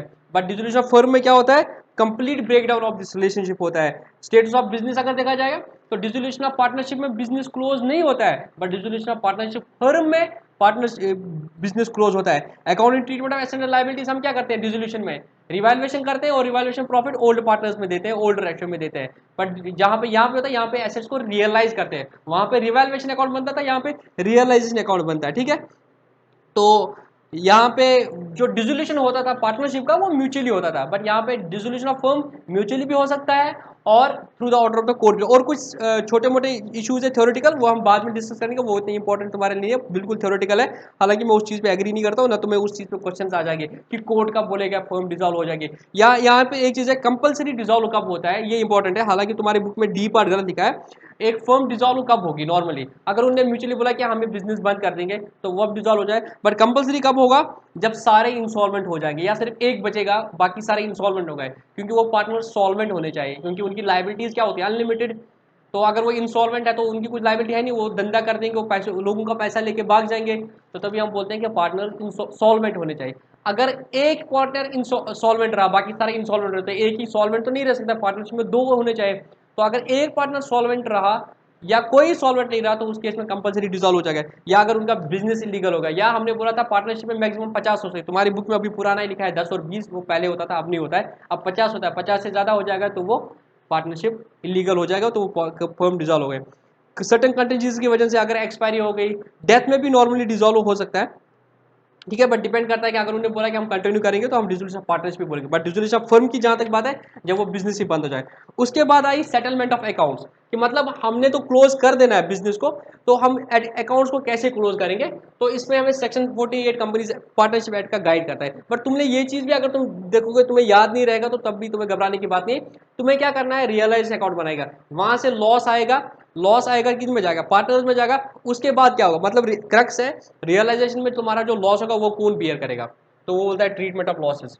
ठीक है, कौन बियर करेगा, पार्टनर्स बियर करेंगे, किस रेशो में, इन दियर प्रॉफिट शेयरिंग रेशो। ठीक है, तो हम देखेंगे रियलाइजेशन में जितना भी लॉस होगा, अगर तुम्हारे पास कोई रिजर्व है वहां से एडजस्ट करेंगे, वो नहीं हो तो पार्टनर्स की कैपिटल से लेंगे, वो नहीं होगा तो वो घर से लाएंगे। तो तुम्हें ये सब कुछ पढ़ने की जरूरत है नहीं। क्रक्स है अगर तुम्हारे पास लॉस हो गया तो हम देखेंगे बिजनेस में कुछ रिजर्व है वहां से एडजस्ट करेंगे, वहां से नहीं है, या सीधी सी बात है, तुम इमेजिन करो, विजुअलाइज करने की कोशिश करो, तुम्हारा तुम्हारा बिजनेस बंद हो रहा है, तो तुम क्या करोगे, अपने क्रेडिटर वेटर को बोलोगे ना कि हम बिजनेस बंद कर रहे हैं, तुमने बैंक का लोन लिया, तुम बोलोगे ना उनको बंद करेंगे, तो वो सारे तुम्हारे दरवाजे पे रहेंगे, क्या रहेंगे, तुम विजुअलाइज करो कि वो तुम्हारे दरवाजे पर है, मतलब बिजनेस के दरवाजे पर हो, तो वो क्या बोल रहे हैं, बेच दो, एसेट बेच दो, बैंक वाला बोल रहा है मैं लाइन में खड़ा हूं मुझे दे दो क्योंकि मेरा सिक्योर लोन है, उसके बाद क्रेडिटर्स खड़े हैं तो उनको पैसे देने हैं। अगर तुमने बैंक का लोन दे दिया वो हो गया, बट क्रेडिटर्स को पैसे नहीं दे पा रहे हो क्योंकि बिजनेस में कुछ बचा ही नहीं है, तो क्या करेंगे, पार्टनर्स अपने घर से लाएंगे। क्यों, पार्टनर्स की लायबिलिटी क्या है, ज्वाइंट एंड सीवियर है और अनलिमिटेड है, तो उनको ज्वाइंटली भी लाना है, अलग अलग तरीके से भी लाना है, जैसे तैसे करके उनको लाना है और उनको ये लॉस बियर करना है। ठीक है, उनको ये लॉस बियर करना है और उन सबको पैसे देने हैं, नहीं होगा उनके पास तो उनकी प्राइवेट प्रॉपर्टी जो है वो जब्त की जाएगी। ठीक है, तो that is the treatment of losses. Treatment of assets, assets जब होंगे तो एसेट्स का क्या करेंगे, सबसे पहले अगर तुम्हारे पास एसेट्स आएंगे तो सबसे पहले क्या करोगे, एसेट्स को बेच के क्या करोगे, जो थर्ड पार्टीज क्रेडिटर्स बैंक का लोन है उनको पे करोगे। उसके बाद तो ट्रीटमेंट ऑफ एसेट, जब तुम एसेट्स तुम्हारे बैलेंस शीट में है तुम क्या करोगे, एसेट्स को जब तुम रियलाइज करोगे सबसे पहले क्या करोगे, जो थर्ड पार्टीज है उनको पे करोगे। क्या है, थर्ड पार्टीज जिसमें तुम्हारे बैंक आता है, क्रेडिटर आता है, उनको पे। उसके बाद क्या है, partners loan account, partners loan account, अगर पार्टनर का लोन अकाउंट है वो पे किया जाएगा।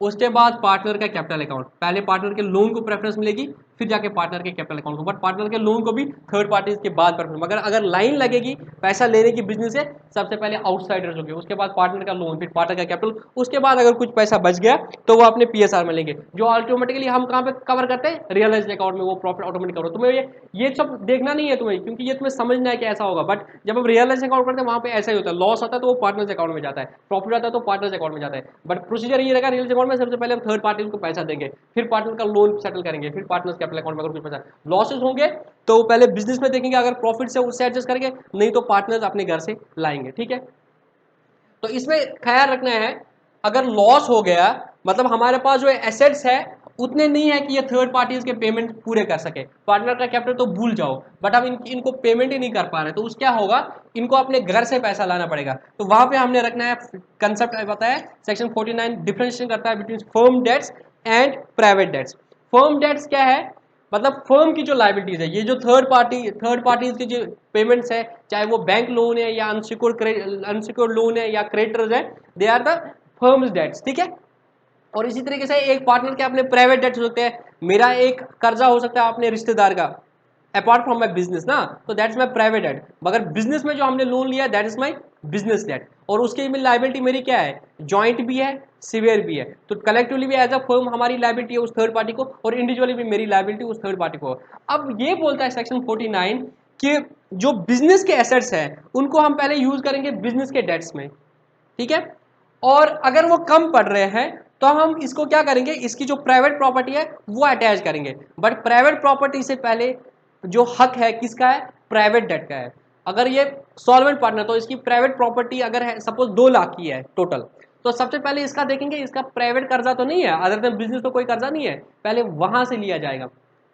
सपोज वो 1 लाख है तो वो 1 लाख रुपया वो वहां देगा, उसके बाद जो 1 लाख बचेगा वो बिजनेस के डेट को यूज किया जाएगा। ठीक है, तो समझ आई बात, एक बंदे का लाइबिलिटी तो अनलिमिटेड होता है। अनलिमिटेड लाइबिलिटी मतलब क्या था, अगर उसके बिजनेस में कैपिटल इतनी नहीं है कि वो पूरा कर पाए, तो हम क्या करते हैं, बिजनेस का कैपिटल तो डूब गया, हम उसको बोलते हैं तो घर से और पैसा लाए, घर से अपना प्राइवेट प्रॉपर्टी चलाएगा। बट हो सकता है इसका बिजनेस के बगैर कर्जा था कोई और का, किसी और के कुछ डेट्स थे, प्राइवेट डेट्स थे अपने अदर देन द बिजनेस, तो पहले इसकी प्राइवेट प्रॉपर्टी में से वो डेट्स सेटल हो जाएंगे, उसके बाद ये इनको दे देगा। तो ये लॉ बना है, तो वो कल डिस्प्यूट नहीं कर सकते, होगा कुछ तो ठीक नहीं, अगर इसके पास उतने पैसे है ही नहीं तो उतना जो अगर 2 लाख है और इसके बिजनेस के डेट्स 2 लाख है और प्राइवेट डेट 1 लाख है, तो 2 लाख में से पहले 1 लाख चला जाएगा, वो बचा 1 लाख की उसका, तो उसका 1 लाख ही यहाँ यूज किया जाएगा, बाकी 1 लाख ये नहीं ला पाएगा, तो इसको कोर्ट डिक्लेयर करते हैं ये इंसॉल्वेंट है, अब इसका पास और कोई पैसा नहीं है, क्योंकि बीवी के या बच्चों के जो भी प्रॉपर्टी होती है वो प्राइवेट प्रॉपर्टी नहीं मानी जाती है। ठीक है, ना बीवी प्राइवेट प्रॉपर्टी मानी जाती है। ठीक है,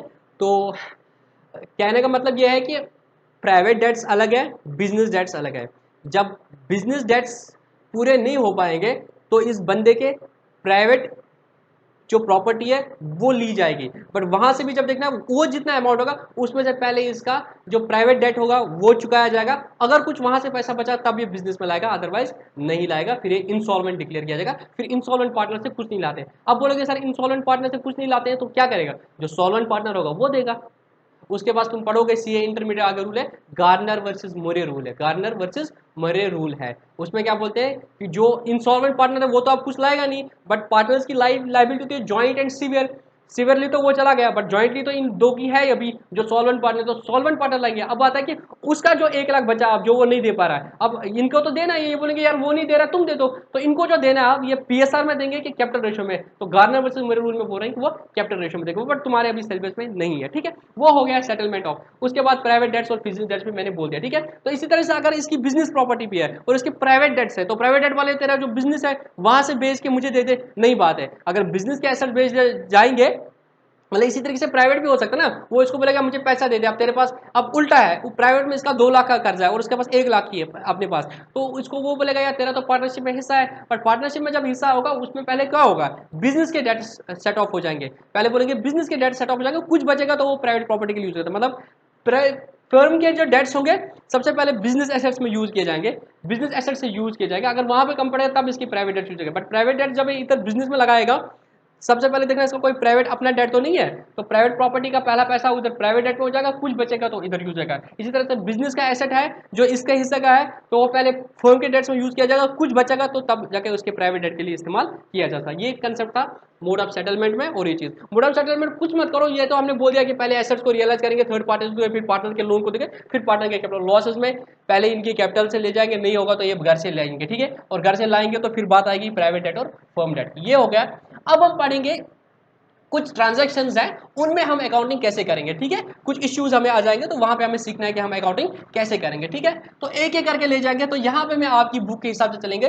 तो अगर आपके पास कल्याणी पब्लिशर्स की बुक नहीं है तब भी आपको घबराने की बात नहीं है। मैं कोशिश करूंगा कि मैं इनका स्कैन करके अपलोड करूंगा उन बच्चों के लिए भी जो चाहते हैं ये लेक्चर्स पढ़े और उनके पास कल्याणी पब्लिशर्स की बुक नहीं है, तो वो वहां से देख लें। मैं कोशिश करूंगा, मैं प्रॉमिस तो नहीं कर रहा हूँ पूरा क्या हो पाएगा, बट मैं कोशिश करूंगा अगर मैं स्कैन कर पाया इसको, क्योंकि बुक बहुत मोटी है और इसको स्कैन करना भी बहुत मुश्किल है। आई विल ट्राई, उस चैप्टर को साथ साथ में करूंगा, ठीक है। तो अभी देखो अकाउंटिंग ट्रीटमेंट मैंने बता दिया, हमने रियलाइज अकाउंट बनाना है उसमें कैसे करना है वो मैंने तुम्हें बता दिया। तो आगे और क्वेश्चंस करेंगे तो हो जाएगा। और फिर मैंने बोला हम पार्टनर्स कैपिटल अकाउंट बनाएंगे और उसके बाद हम क्या बनाएंगे, कैश अकाउंट बनाएंगे, ठीक है। अब हम कुछ ट्रांजैक्शंस हैं उनके इश्यूज पढ़ेंगे कि उसमें उसको हम कैसे अकाउंटिंग करेंगे, और फिर जाके हम लास्ट में वो कंसोलिडेटेड क्वेश्चन बनाएंगे जिसमें वो सारे इश्यूज भी आ जाएंगे और अब रियलाइज अकाउंट। तो तुम्हारे एग्जाम में जो होगा हो सकता है एक कंसोलिडेटेड क्वेश्चन आएगा, प्रिपेयर द पूरा दिया होगा, prepare realise account, partners capital account and prepare the cash account, ठीक है। तो वो तुम्हारा एक कंसोलिडेटेड क्वेश्चन का, बट वहां तक कुछ छोटे छोटे इश्यूज आएंगे। जैसे हमने बोला था पार्टनरशिप में पार्टनर आएगा तो उसको कितना पैसा लाना है, तो उसके लिए बहुत सारे इश्यूज आते थे, गुडविल का इशू आता था, रिवैल्यूएशन का इशू आता था। इसी तरीके से डिसोल्यूशन में वो सारे इश्यूज आएंगे, इन इस आइटम का क्या करेंगे, ये केस अगर ऐसा होगा तो इसका करेंगे, तो वो सारी चीज हम डिस्कस करेंगे, ठीक है। तो हम पढ़ेंगे यहाँ पे special items oblique special transactions. तो हम सीखेंगे कि इनकी अकाउंटिंग हम कैसे करेंगे, ठीक है। तो एक एक करके ये सारे सीखेंगे, इलस्ट्रेशंस भी करेंगे। जो भी बच्चा देख रहा है चाहे वो सीबीएसई का हो, जेके बोर्ड का हो या आईसीएसई का, उसके पास बुक है या नहीं, घबराने की बात नहीं है, मैं एक एक करके ये करूंगा। बट अगर जेके बोर्ड वाले तो उनके लिए फायदा है, मैं इस कल्याणी पब्लिशर वाली बुक से एक एक इलस्ट्रेशन आप लोगों को करा रहा हूं, ठीक है। पहला हम पढ़ेंगे ट्रीटमेंट ऑफ गुडविल। बिल्कुल घबराना नहीं है, एक एक करके हम पढ़ेंगे ये सारे कंसेप्ट, ठीक है। बेसिक तो वही है, 3 रियलाइज है वो सिर्फ बनाना है, ठीक है। तो एक एक करके देखेंगे क्या होगा। ट्रीटमेंट ऑफ गुडविल, तुमने क्या किया, फर्म को आप डिसॉल्व कर रहे हो, फर्म को डिसॉल्व कर रहे हो। अब क्या हो सकता है, तुम्हारी बैलेंस शीट में गुडविल होगी या गुडविल नहीं होगी। गुडविल अपीयर कर रही है बैलेंस शीट में, appears in balance sheet, does not appear in balance sheet. अच्छा मैं बोलूंगा आज हमने डिसाइड किया कि आज हमने 31/3 को 2020 को हमने बोला कि हम इस फर्म को डिसॉल्व कर रहे हैं। बाय फर्म को डिसॉल्व करना जो अभी इलस्ट्रेशन पहले किया था, पहले पार्ट में लंच ब्रेक से पहले, तो उसमें हमने बोला था कि वो फर्म क्लोज कर रही है, एसेट्स को बेच रही है, फिक्स्ड एसेट को बेच रही है, स्टॉक को बेच रही है, ठीक है। तो क्या वो गुडविल को बेचेगी वहां पे? नहीं सर, हमने पढ़ा था गुडविल आइडेंटिफाइबल एसेट नहीं है, ये इंटेंजिबल एसेट है बट आइडेंटिफाइबल नहीं है। मतलब goodwill can be sold as a consolidated, मतलब जब तुम बिजनेस को बेचोगे तभी तुम बोलोगे भाई इस बिजनेस में एसेट्स की वैल्यू 10 लाख है बट मैं तुम्हें गुडविल के 3 लाख रुपए लूंगा, तब तुम मुझे 13 लाख रुपए। मतलब अगर तुम फर्म को डिसॉल्व कर रहे हो एज अ गोइंग कंसर्न, मतलब तुम अपना बिजनेस जो है, अगर ये पार्टनर इस बिजनेस को किसी और को दे रहे हैं तो तब हो सकता है कि ये उसको बोलेंगे कि हम भाई तो इस बिजनेस का वैल्यू 10 लाख है तो प्लस गुडविल के 3 लाख तो 13 लाख दे। मगर जब ये इस बिजनेस को बेच देंगे, एसेट बिल्डिंग को बेच देंगे, फिक्स्ड एसेट को बेच देंगे, स्टॉक को बेचेंगे, डेटर को रियलाइज करेंगे, क्रेडिटर को पे करेंगे, तो कोई बिजनेस ही नहीं रहा, तो कोई गुडविल ही नहीं रहेगा, ठीक है। तो अगर गोइंग कंसर्न होगा तो हो सकता है कि हमें गुडविल का पैसा आ जाएगा। तो हम पहले देखेंगे गुडविल है कि नहीं है। अगर गुडविल है आज की डेट में, बट अगर हम बिजनेस को ही कंटिन्यू डिसकंटिन्यू करेंगे तो गुडविल रहेगी ही नहीं, फिर तो कुछ सुपर प्रॉफिट्स आएंगे ही नहीं। अगर हम बिजनेस को बेच देंगे, बिजनेस को बेच देंगे, तब भी हम बोलेंगे डिसोल्यूशन ऑफ फर्म हो गया, क्योंकि हमने तो अपने एसेट्स को बेच दिया ना, तो हमें उससे पैसा आएगा, वो पार्टनर्स में दे देंगे, तब गुडविल का पैसा आ सकता है। बट अगर हमने बिजनेस को खत्म कर दिया, फर्म ही नहीं रही, कोई बिजनेस आगे करेगा ही नहीं, ये वाला बिजनेस हमने स्टॉक ही बेच दिया, तो तब गुडविल का कोई पैसा नहीं आएगा। अब देखेंगे गुडविल बैलेंस शीट में है या गुडविल बैलेंस शीट में नहीं है। अगर गुडविल बैलेंस शीट में नहीं है, मुझे बता दो, अगर गुडविल बैलेंस शीट में नहीं है, जैसे अभी क्वेश्चन था गुडविल बैलेंस शीट में नहीं थी और तुमने बिजनेस क्लोज कर दिया, तुमने बिजनेस क्लोज कर दिया, तो तुमने क्या करना था, मैंने बोला था एज एन अकाउंट में तुमने सारे अकाउंट क्लोज कर दिया। गुडविल का अकाउंट था सर, गुडविल का अकाउंट नहीं था। क्या अकाउंट था सर? अकाउंट नहीं था। तो क्या गुडविल का कोई पैसा आया? सर कोई मनी भी नहीं आया, तो एंट्री करेंगे? सर कोई एंट्री नहीं होगी। ना बुक्स में गुडविल है कि जिसको क्लोज करे, ना बिजनेस को भेजा कि गुडविल का पैसा आया, तो सर कोई एंट्री नहीं हो जाएगी। अगर गुडविल बैलेंस शीट में नहीं है और तुमने क्या किया है, तुम्हें कोई पैसा आ नहीं रहा है क्योंकि तुमने बिजनेस को क्लोज कर दिया, गुडविल के नाम पे तुम्हें कोई इनकम आ नहीं रही है, तो कोई एंट्री नहीं हो जाएगी। What if goodwill balance sheet में है? अगर गुडविल बैलेंस शीट में है तो एज एन एसेट दिख रहा है तुम्हें गुडविल, 10,000 का तुम्हें गुडविल दिख रहा है, इसका डेबिट बैलेंस है, तो इसको क्या करोगे? खत्म करोगे। इसको खत्म करोगे। कहां लोगे? सर इनको हम सारे एसेट्स को रियलाइजेशन अकाउंट में लेते हैं, तो इसको कहां लोगे? रियलाइजेशन अकाउंट में। तो एंट्री क्या करोगे? तुम करोगे entry realisation account debit to goodwill 10,000। ठीक है, तो तुमने क्या कर दिया? इसको खत्म कर दिया। जैसे अभी तुमने फिक्स्ड एसेट को किया था realisation account debit to fixed asset, इसी तरीके से तुम क्या करोगे? Realisation account debit to goodwill. तो इस एसेट जो गुडविल का एसेट था 10,000, इसका मतलब क्या है, जब तुमने परचेज की थी गुडविल उसका वैल्यू 10,000 था, तो वो तुम्हारा एसेट कंटिन्यू आ रहा है। इस एसेट को क्या करेंगे? खत्म करेंगे, टू गुडविल करेंगे। फिर देखना है, अगर तुमने गोइंग कंसर्न कर दिया तो पैसा आएगा, एंट्री क्या हो जाएगी? Cash account debit to realise account, जिससे तुमने उस फिक्स्ड एसेट को बेचा था। अगर तुमने ऐसा गोइंग कंसर्न बेच दिया तो गुडविल को पैसा आ गया, सपोज कुछ 5,000 आया, 10,000 आया या 20,000 आया, गुडविल का जो भी पैसा आया, तो एंट्री क्या हो जाएगी? Cash account debit to realise account. But अगर तुमने बिजनेस को तोड़ दिया, जैसे अभी कर दिया था, फर्म एसेट वैसेट सारे बेच दिए, तो गुडविल का कुछ पैसा आएगा नहीं, तो तब क्या होगा? तब कोई एंट्री नहीं हो जाएगी, क्योंकि तुम्हें कुछ पैसा नहीं आएगा, तुम्हें खत्म हो गया। कुछ पैसा आ जाएगा तो रियलाइज अकाउंट में क्रेडिट हो गया, कुछ पैसा नहीं आएगा तो रियलाइज अकाउंट में नहीं होगा। तो ये अकाउंटिंग ट्रीटमेंट हो जाएगा गुडविल का। अगर गुडविल बैलेंस शीट में नहीं है तो कोई अकाउंट ही नहीं होगा, कोई अकाउंट ही नहीं होगा। फिर देखना कोई पैसा आया है, कोई पैसा भी नहीं आया है, तो नो एंट्री हो जाएगी, क्योंकि तुमने क्या? बिजनेस को खत्म कर दिया। अगर बिजनेस बैलेंस शीट में नहीं है गुडविल और पैसा आ जाएगा तो आ जाएगा, बाय कैश हो जाएगा, रियल अकाउंट में पैसा आ जाएगा तो बाय कैश आएगा। मतलब पैसा कब आएगा? जब तुम्हें एज ए गोइंग कंसर्न इसको भेजोगे। बाय गोइंग कंसर्न मतलब तुमने अपने बिजनेस को भेज दिया किसी और पार्टी को, उससे 10 लाख रुपए ले लिए लमसम में, तो 10 लाख में फिर तुमने क्रेडिटर्स को पे कर दिया, जो भी कर दिया। तो अगर तुम्हें कुछ एसेट्स का ज्यादा पैसा का, तुम गुडविल का बोल दो, बट अल्टीमेटली उसका इफेक्ट कहाँ आएगा? रियल अकाउंट में। तो तुम्हें एज अ गोइंग कंसर्न भेजोगे तो रियल अकाउंट पर टोटल पहले पैसा आएगा। तो अगर गोइंग कंसर्न नहीं भेजो तो गुडविल का कुछ पैसा आएगा नहीं, तो कोई एंट्री होगी नहीं। और अगर गुडविल बैलेंस शीट में है तो उसको ट्रांसफर करो रियलाइज अकाउंट में, क्योंकि हमने सारे अकाउंट्स को खत्म करना है। फिर गुडविल का पैसा आया तो ठीक, तो रियलाइज अकाउंट को क्रेडिट करो बाय कैश, नहीं आया तो कोई एंट्री नहीं हो जाएगी। ठीक है, यही है गुडविल का ट्रीटमेंट। समझ आई बात? अब गुडविल इसका इलस्ट्रेशन देखेंगे। ठीक है, बहुत आसान है बेटा, कुछ मुश्किल नहीं है। ठीक है, ये सारी इलस्ट्रेशन करेंगे तो आपका पूरा चैप्टर कंप्लीट हो जाएगा। ठीक है, X and Y were partners. Illustration number 1. X and Y were partners. They decided to dissolve their firm on 31 March 2019. No goodwill appeared in the books. Goodwill books में नहीं थी, मतलब ये वाला केस था, गुडविल बुक्स में नहीं थी। Show journal entry in the following cases. Goodwill was sold for cash. Account है सर, अकाउंट नहीं है, ठीक। मनी आया सर, हाँ मनी आया 10,000, तो एंट्री क्या हो जाएगी? अगर अकाउंट नहीं था कोई तो आपने डेबिट तो कुछ नहीं किया, बट क्रेडिट आपको कितना आया? 10,000, तो एंट्री क्या हो जाएगी? Cash account debit to realisation account. तो एंट्री क्या हो जाएगी? सर एंट्री हो जाएगी, बहुत आसान है, cash account debit to realisation account. Realisation account में 10,000 का फायदा आया, तो रियलाइजेशन अकाउंट में हम 10,000 का फायदा लेंगे, तो हम करेंगे realisation account credit by cash 10,000, बस। डेबिट कुछ हुआ नहीं तो ठीक है, बस। और को कोई एंट्री नहीं हो जाएगा, तो रियलाइजेशन अकाउंट में 10,000 का तुम्हारा फायदा आ जाएगा। If goodwill was taken over by partner x for 8,000, balance sheet में गुडविल नहीं थी और पार्टनर ने 8,000 का ले ली गुडविल, मतलब हमने क्या किया? हमारी पार्टनरशिप फर्म थी, हमने बोला हम इस फर्म को डिसॉल्व करेंगे। अब ये एज अ गोइंग कंसर्न हम किसको दे रहे हैं? एक्स को दे रहे हैं, तो एक्स टेक ओवर कर रहा है इस बिजनेस को सिर्फ, तो एज अ फर्म क्या हो जाएगा? बिजनेस डिसॉल्व हो जाएगा, तो X as a going concern इसको ले रहा है। तो फर्म ने बोला पार्टनर को कि हमें 8,000 रुपया गुडविल के देंगे, तब क्या हो जाएगा? रियलाइज अकाउंट में तो 8,000 जाएगा, बट किसको डेबिट करेंगे? हम ये डेबिट करेंगे पार्टनर को, तो एक्सेस कैपिटल अकाउंट डेबिट करेंगे। हम बोलेंगे एक्स ने ये पैसे ले लिए हमसे, तो एक्स को हम एक्स का जो कैपिटल अकाउंट है उसको डेबिट करेंगे 8,000, और रियलाइज अकाउंट में फर्म का फायदा हो जाएगा 8,000, जो फिर तीनों पार्टनर्स में जाएगा एट द एंड। ठीक है, तो अगर पार्टनर लेगा इसको और बैलेंस शीट में है ही नहीं, तो एंट्री क्या हो जाएगी? Excess capital account debit to realise account. ठीक है, अब दूसरी बात है, ये हुआ गुडविल, बस इतना ही गुडविल का। ठीक है, अगर गुडविल है बुक्स में तो एंट्री करेंगे realise account debit to goodwill account, फिर अगर पैसा आ गया तो ये, अगर पैसा नहीं आया तो कोई एंट्री नहीं। ठीक है, ये था ट्रीटमेंट ऑफ गुडविल, जिसके बेस पे तुम्हारा इलस्ट्रेशन नंबर 1 थी। ठीक है,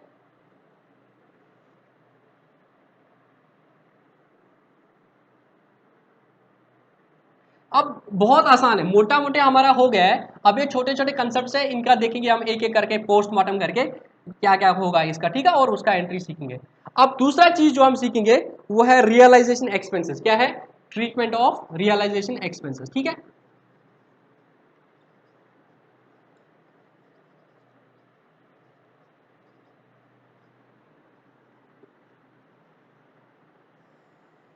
मतलब ये जो हम रियलाइजेशन करते हैं जिसमें एसेट्स को बेच रहे हैं, डेटर से पैसा लेते हैं और क्रेडिटर को दे रहे हैं, इसमें हमारा खर्चा हो सकता है कुछ, है ना।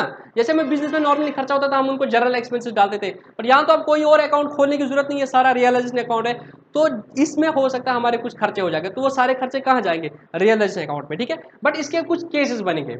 सपोज वो रियलाइजेशन एक्सपेंसेस कैश में हो गए, क्या हो गए? कैश में हो गए 1500 के, कैश में हो गए 1500 के, तब एंट्री क्या हो जाएगी? अगर हमारे रियलाइजेशन के खर्चे हो गए 1500, तो हम क्या बोलेंगे? अगर नॉर्मली हमारे बिजनेस में 1500 खर्चा होता, हम क्या करते थे? General expense account debit to cash, फिर वो जनरल एक्सपेंस ट्रायल बैलेंस में जाता था as a general expense debit, फिर वो बोला जाता है पीएनएल में इनडायरेक्ट एक्सपेंस जनरल एक्सपेंस, ठीक है। इस तरह से वो खत्म होता था रेवेन्यू अकाउंट। बट यहाँ तो आप कोई अकाउंट खुलेगा नहीं और सारा रियलाइज अकाउंट है, तो ये खर्चा कहाँ पे जाएगा? 10-1500 रियलाइज अकाउंट होता है, एंट्री क्या हो जाएगी सर? एंट्री हो जाएगी realisation account debit to cash 1500। Sir जो रियलाइज अकाउंट है उस अकाउंट में डेबिट हो जाएगा, तो आप रियलाइज अकाउंट को समझ लो ये प्रॉफिट एंड लॉस अकाउंट है, तो उसी में जाएगा डेबिट और उसी में जो फायदा आएगा वो जाएगा क्रेडिट, ठीक है। तो realise account debit to cash 1500 अगर हमने कैश में दे दिया। और क्या हो सकता है? अगर ये किसी पार्टनर ने दे दिया ऑन बिहाफ ऑफ फर्म, समझ आई बात? अभी क्या था, फर्म ने कैश दे दिया, मतलब 1500 का खर्चा हो गया, हमने अकाउंटेंट को बोला भाई ये 1500 दे दे, खर्चा करना है, तो अकाउंटेंट ने, यू बीइंग एन अकाउंटेंट, तुमसे 1500 लिए गए रियलाइजेशन एक्सपेंस के लिए, तो तुमने एंट्री कर दी realisation account debit to cash 1500, ठीक है। अब क्या हो सकता है? ये खर्चा एक पार्टनर ने कर दिया, सपोज ए ने कर दिया खर्चा, मतलब ए गया था अपनी बाइक लेके, तो पेट्रोल का खर्चा हो गया 500 रुपया, तो जिस रियलाइजेशन एक्सपेंसेस उसने अपनी बाइक ले ली, तो उसको पेट्रोल का खर्चा हो गया 500 रुपया, ठीक है। तो वो क्या बोलेगा फर्म को कि मुझे 500 रुपया दे दो इसके रियलाइजेशन एक्सपेंस के। तो हम क्या करेंगे? एक तो एक तरीका है, हम बोलेंगे अच्छा रियलाइजेशन एक्सपेंसेस 500 है, तो हम एक तरीका कर सकते हैं, realisation expenses account debit to partner as capital account, इसको दे देंगे। या तो फिर बाद में बोलेंगे इसको ले ले भाई 500, 500 तेरा तेल है ना, तो अकाउंटेंट को बोलेंगे इसको 500 दे दे, तो अगर इसको फिर 500 देंगे तो एंट्री क्या करेंगे? Realisation account debit to cash 500। But अगर ऐसा नहीं हो रहा है, हम इसको बोलेंगे ठीक है भाई हम तुझे क्रेडिट देंगे 500 का, तो हम बोलेंगे तेरे अकाउंट में 500 रुपया ट्रांसफर करेंगे, क्योंकि तुझे अभी देना है ना हिसाब, क्योंकि लास्ट में क्या होगा, अभी सबका हिसाब होगा किसको कितना देना कितना देना है। तो अभी हम क्या करेंगे, जिसको हम बोलते हैं मनावत डालना, कश्मीरी में हम बोलते हैं मनावत राउन, ये वर्ड यूज करते हैं। तो हमने क्या कर दिया, हमने बोला उसको ठीक है हम तुझे यहाँ से क्रेडिट करते हैं, तूने जो 500 रुपया वहां पे खर्चा किया हम तेरे कैपिटल में कर रहे हैं एंट्री, तो एंट्री क्या हो जाएगी? Realisation account debit to partners capital account, जिस पार्टनर ने खर्चा कर दिया उसके कैपिटल अकाउंट में क्रेडिट करेंगे। समझ आई बात? पार्टनर के देखो रियलाइजेशन अकाउंट डेबिट हो जाएगा, खर्चा है रियलाइजेशन अकाउंट, ये मैंने किया था realisation expense account debit to agrees account, फिर हो जाएगा realisation account debit to realisation expense account. But क्योंकि आप एक्सपेंस अकाउंट खोलने की जरूरत नहीं है, सारा जो भी होगा रियलाइजेशन अकाउंट में, तो हम सीधे लिखते हैं realisation account debit to as capital account 500 रुपया, ठीक है। एज कैपिटल अकाउंट क्यों क्रेडिट कर दिया? क्योंकि इसने क्या किया था, कैश दे दिया था, तो हमने तो उसको कैश नहीं दिया। अगर हम इसको कैश देते बिजनेस से, मतलब अकाउंटेंट को बोलते भाई इसको 500 काउंटर से कैश काउंटर से निकाल के इसको 500 दे दे, हमने वो नहीं किया, हमने बोला अभी तो बहुत हिसाब ऊपर नीचे होने वाला है, तो हम क्या कर रहे हैं, इसको बोले तू कैश मत दे दे, इसको इसकी कैपिटल में 500 का क्रेडिट कर दे, तो जो हमारा कैश जाता, हमारा जो इफेक्ट जाता है, मेरा यहाँ पे कैश था, कैश कम होता, मैंने ये नहीं किया, मैंने इसका जो कैपिटल था वो बढ़ा दिया 500 से, ठीक है। और यहाँ से मेरा क्या हुआ, एक्सपेंस कम हो गया, एक्सपेंस हो गया 500 का, तो यहाँ से मेरा कैश कम होता, मैंने कैश कम तो हुआ ही नहीं मेरा, क्योंकि मैंने उसको कैश नहीं दिया, मैंने एक्सपेंस कम कर दिया और यहाँ पे क्रेडिट बढ़ा दिया, तो प्लस माइनस नलीफाई हो गया, तो तब ये एंट्री हो जाएगी, ठीक है। अब अगर ये डिसाइड हो गया था फर्म में, हालांकि नॉर्मली यही दो केस हो सकते हैं, या तो फर्म कैश खुद देगी या फर्म कैश नहीं देगी, पार्टनर को अकाउंट को क्रेडिट करेगी, तो एंट्री ये हो जाएगी। अब ये भी हो सकता है, तुम्हारी बुक में रखा है बट मुझे वो इतना लॉजिकल नहीं लग रहा है, बट तुम्हारी बुक है और तुम बोलते हो सारा मैं बुक से सारा दिखा दो, तो मैं बताता हूँ। इसमें थर्ड पार्ट बोल रहा है if partner is to bear the realise, अगर ये डिसाइड हो गया कि सिर्फ एक पार्टनर ने रियलाइज एक्सपेंसेस बियर करने हैं, मतलब जो रियलाइजेशन में जितने भी खर्चे आएंगे वो फर्म बियर नहीं करेगी, एक पार्टनर बियर करेगा। सीम्स एब्सर्ड, वो क्यों करेगा, बट हो सकता है अगर उसने बोला कि वही बियर करेगा, तब बिजनेस का खर्चा है ही नहीं, तो ये बिजनेस के रियलाइजेशन अकाउंट में नहीं जाएगा। अगर कोई खर्चा हो गया और बिजनेस ने खर्चा कर दिया, बिजनेस से कैश गया 1500, तो इसका अगर रेस्पॉन्सिबिलिटी ए का था कि ये ए को बियर करने थे, ये वाला केस में क्या था, ए फर्म के ब्याह पे पे कर रहा था। दूसरा केस क्या है कि पार्टनर इज टू बियर, इसमें फर्क है।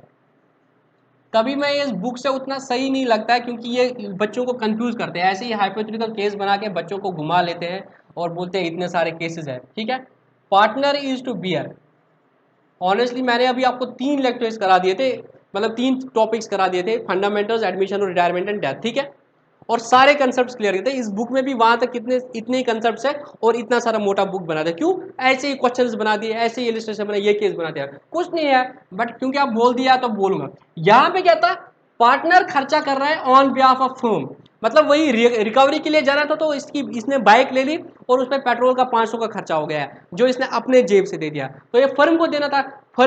अगर ये शाम को आकर अकाउंटेंट से 500 रुपया लेता तो ये एंट्री हो जाएगी, अगर उससे नहीं ले रहा है तो हम इसके कैपिटल अकाउंट में ट्रांसफर करेंगे। ठीक है, तीसरी चीज है कि यहां तो ये on the behalf of firm खर्च का, यहां बोल रहे कि नहीं पार्टनर को बियर करना है, ये हमने डिसाइड किया कि रियल एस्टेट में जितना भी खर्चा आएगा वो ए बियर करेगा, वट एवर द रीजन, ए ज्यादा अमीर है हम गरीब है, जो भी रीजन है। तो अगर यहां पे फिर उसने खर्चा कर दिया तो कोई एंट्री नहीं हो गई, अगर उसने खुद से खर्चा कर दिया तो उसी को करना था, तो कोई एंट्री फर्म क्यों करेगी, बट अगर उसको खर्चा करना था और फर्म ने कैश दे दिया तो हम उसके कैपिटल अकाउंट को डेबिट करेंगे। अगर उसने खुद से खर्चा कर दिया और उसी को करना था तो कोई एंट्री नहीं होगी। अगर उसने नहीं किया खर्चा, बिजनेस ने खर्चा किया बट बियर उसको करना था, हम उसकी कैपिटल अकाउंट को डेबिट करेंगे, तब एंट्री हो जाएगी partners capital account debit to cash, क्योंकि कैश बिजनेस का गया और ये बियर उसको करने थे, उसकी कैपिटल अकाउंट डेबिट करने थे। बट अगर उसने खुद से पे कर दिया तो हमारा तो कैश गया नहीं, तो हम क्यों एंट्री करें, तब उस केस में कोई एंट्री नहीं हो जाएगी। इसके बाद भी कुछ समझ नहीं आता है तुम लोगों को तो मुझे व्हाट्सअप करो 1-to-1 बेसिस पे। ठीक है, अब अगर उल्टा होगा, यहां पे मैंने बोला कि ए जो था, ए को बियर करना था, बट कैश हमने दिया था, फर्म ने कैश दिया, तो हमने ये एंट्री किया। अगर फर्म ने कैश नहीं दिया, इसका खर्चा बी ने कर दिया, तो क्या होगा, हम ए को डेबिट करेंगे, बी को क्रेडिट करेंगे, तो एंट्री हो जाएगी as capital account debit to B's capital account. ठीक है, क्योंकि ए ने तो नहीं किया, मतलब बी ने कर दिया, तो बी को क्रेडिट करेंगे, ए को डेबिट करेंगे।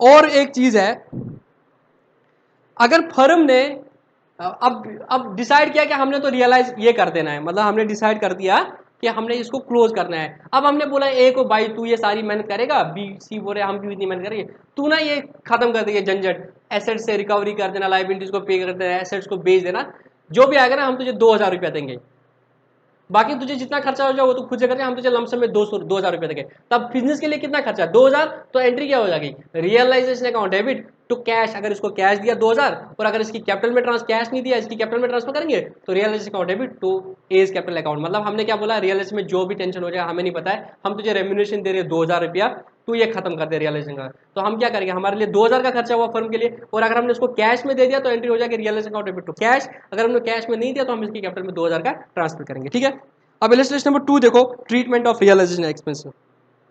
Give journal entries for realisation expenses when, number 1, realisation expenses amount to 1500, अगर रियलाइजेशन एक्सपेंसेस 1500 के है तो इसकी जनरल एंट्री क्या हो जाएगी, सर एंट्री हो जाएगी realisation account debit to cash 1500। Very good, कुछ और बताना है मुझे इसमें।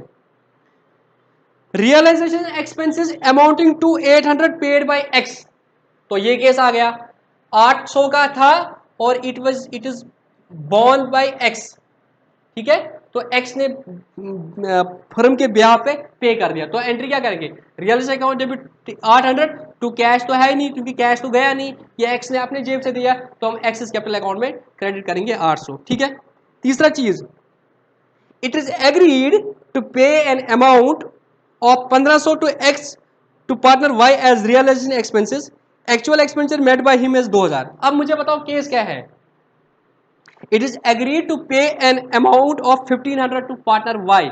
हमने बोला कि हम पार्टनर वाई को 1500 देंगे एज रियलाइजेशन एक्सपेंसेस। हमने वाई को बोला भाई तू रियलाइजेशन कर दे, हम तुझे 1500 देंगे, फिर तुझे जितना खर्चा हो जाएगा तो तेरा हो जाएगा, हमें नहीं पता है। अब हमने कितना बोला इसको 1500।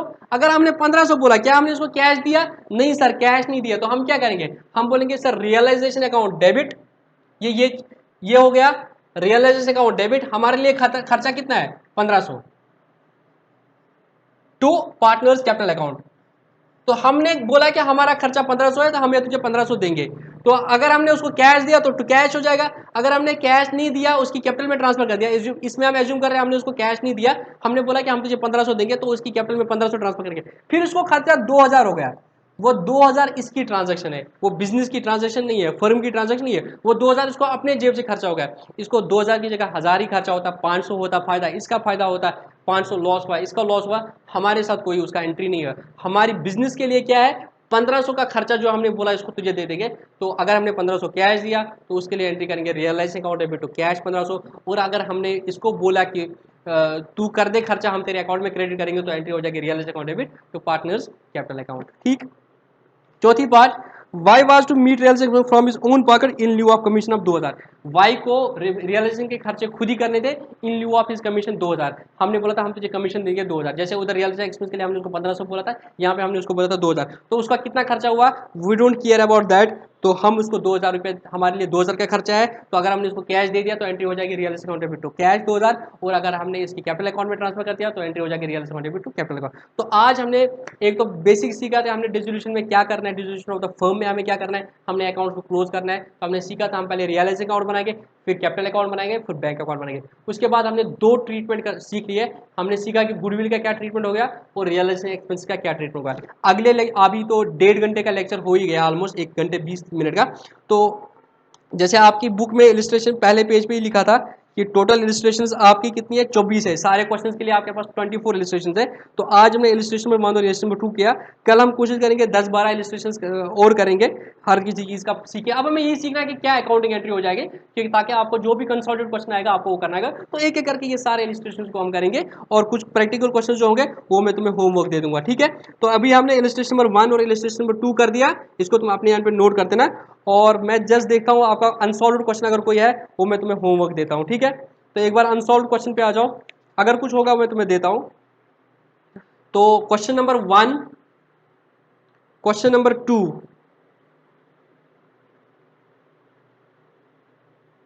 नहीं छोड़ दो, अभी सिर्फ क्वेश्चन नंबर 1 जो है आपका प्रैक्टिकल प्रॉब्लम में वो आपका होमवर्क है। ठीक है, क्या है, क्वेश्चन नंबर 1 आपका होमवर्क है। ठीक है, बाकी आगे आगे करेंगे।